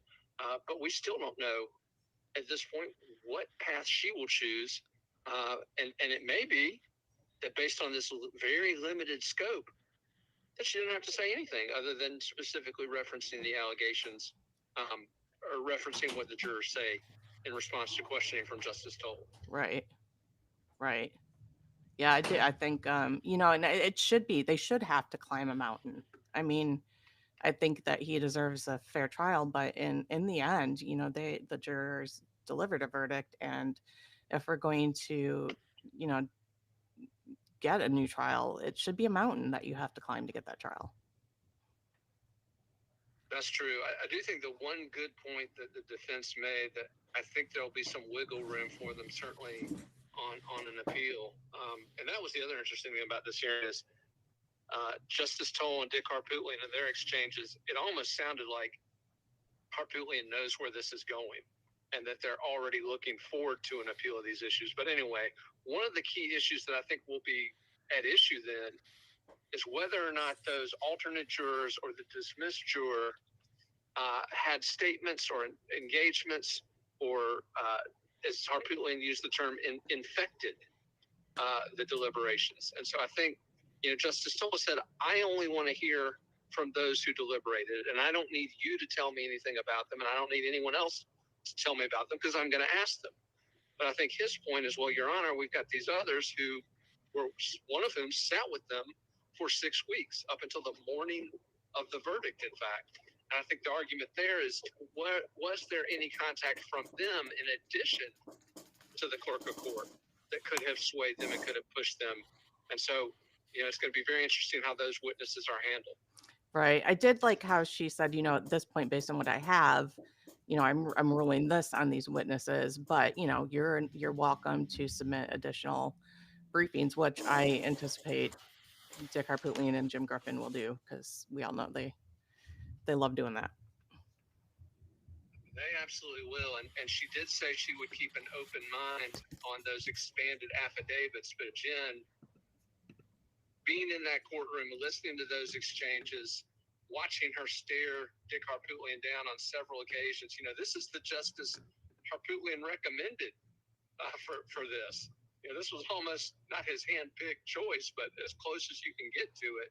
Right. And for her to smack him down as aggressively as she did and as repeatedly as she did, I think it surprised a lot of folks in that courtroom. Yeah, I agree. There was one point in the hearing when he was discussing her, you know, motivation for selling the book, and she was like, "I hope that is the last time I hear that." I was like, "Oh." Completely shut him down. Completely shut him down. And but you know, there were some interesting things, and we haven't talked about this yet because it was such a, you know, slam dunk day for the state. But we haven't talked about the allegation that was thrown from the defense, basically alleging that a juror communicated improperly about the case going the other way. You know, we all know about the egg juror allegedly saying that she didn't think Alec Murdaugh was guilty, but now we find out, you know, according to the defense anyway, that there were other statements allegedly made by sitting jurors that went the other way. Right. So will that be asked of that particular juror? Did you make these statements? And again, I don't know what the remedy is at this point, but well, let me ask you this, Jen. I know you've been following this hearing all day, but let me ask you this. We've talked about percentages. We've given our estimates. Both you and I were very, very high. I was at, I think, 85% the last time we were checking on these. But where are you now on a new trial, percentage-wise? Oh, I think they got a very large mountain to climb. After seeing what Judge Toll is, going to be considering, she's very transparent, which I loved. What she's going to be considering, I am far lower, and I feel, I don't know if I can give you an exact number, but I think they have got a giant mountain to climb, and we'll see if they actually can do it. Yeah, so much of this stuff, if you go back to the Art of War, Sun Tzu, so much of this is about the terrain on which you're fighting. Are you fighting uphill? Are you fighting downhill? And I think at this point, the state is very much fighting a downhill battle while the defense is looking up that mountain, as you mentioned. And I think you're right, Jen. I think that is as it should be. You know, we've gone into a lot of detail about Becky Hill over the last few months and her credibility and how all of the allegations against her would impact her credibility. And, you know, today Chief Justice Toll basically said, I don't need anybody else to tell me about that. I will make up my own mind. And also, I think her assertiveness on saying, I will be the one questioning this jury, and I will be the one questioning Clerk Hill, very assertive. And also one other thing I would like to point out, Jen, to everybody who's following this, whether you agree or disagree with the decisions that Chief Justice Toll made today, I frankly can't find much to fault with them. But whether you agree or disagree with her decisions today, very important to point out that this status conference was originally going to be held behind closed doors at the state grand jury. And Justice Toll stepped in and said, no, we're going to do it in public on the record. Also today, we found out that these juror testimonies, which are so critical to this, a lot of folks have sought to have them moved behind closed doors. In fact, Ronnie Richter, one of the attorneys for some of these jurors, made that request again, saying that these should be done behind closed doors. Justice Toll once again said, no, this is going to be on the record. We're going to do this in public. And so huge credit to her, whatever you think of her decisions, for having this all in the open. Yeah, I think, and she referred to prior hearings related to juror tampering, and she said, these prior hearings, the jurors have not been questioned in camera; they've been questioned in open court, and we can take steps to protect their identity. Indeed, and she also indicated being open to considering whatever those steps might be. But I tell you, Jen, just as this day unfolded, obviously right out of the gate, her ruling that the standard that would be applied was not only contact, not only harmful contact, but contact that had an impact on the verdict. Right. As if that wasn't bad enough for the state, or rather the defense, she came right back in and narrowed that scope of witnesses, narrowed the scope of testimony. It was just one hit after the other for the defense today. Yeah. And, the defense wanted to limit the jurors questioned to the ones, who were alleging improper contact. And she said, nope, we are questioning every deliberating juror. And I was like, woo, like they didn't even win that one. It's funny. I briefly saw the Attorney General, Alan Wilson, during the break in the hearing. Again, this was roughly a little over 2 hours, almost 2.5 hours, but there was a brief break in there, and I did see the AG as he made his way back to the prosecutor's table. And he did not comment on what was happening, but definitely shot a look to the press that was indicative that he was pleased with how the proceedings went today. And again, no way he could be anything other than thrilled with how this went for his team. Yeah. Yeah, it was definite. It was a very good day for the state. A very good day for this state. Well, I'm going to let y'all get back to it. Thanks for letting me chime in, and appreciate everybody on our feed for listening, for watching, for commenting, and be on the lookout for our coverage on this as we move forward. All right. Drive safe. I will. Thanks, All right. Jen. Bye. So that was Will telling us his, in court observations, which I always appreciate. What you eating, Dylan? Sorry, y'all. I was eating a little bit of lunch. I meal prepped some turkey, squash, rice, lentils. I got a pressure cooker for better Christmas. than me. You're amazing. Yeah, definitely. I think Will in court observed the same things that we were observing from, remotely. Definitely, it was a very interesting hearing. I'm surprised. Usually, sometimes this stuff can drag on and be boring. To me, it was not at all. So, Well, just told minced no words. no. And I was told that she was not the type that she would mince words. So very, very, I just enjoyed that. Well, Jen, is there anything you'd like to address now that we've heard from Will before we end the live stream? No, stay tuned. I think we do have some, additional coverage coming on the website today. So stay tuned for that. And, we will, keep you up to date as this,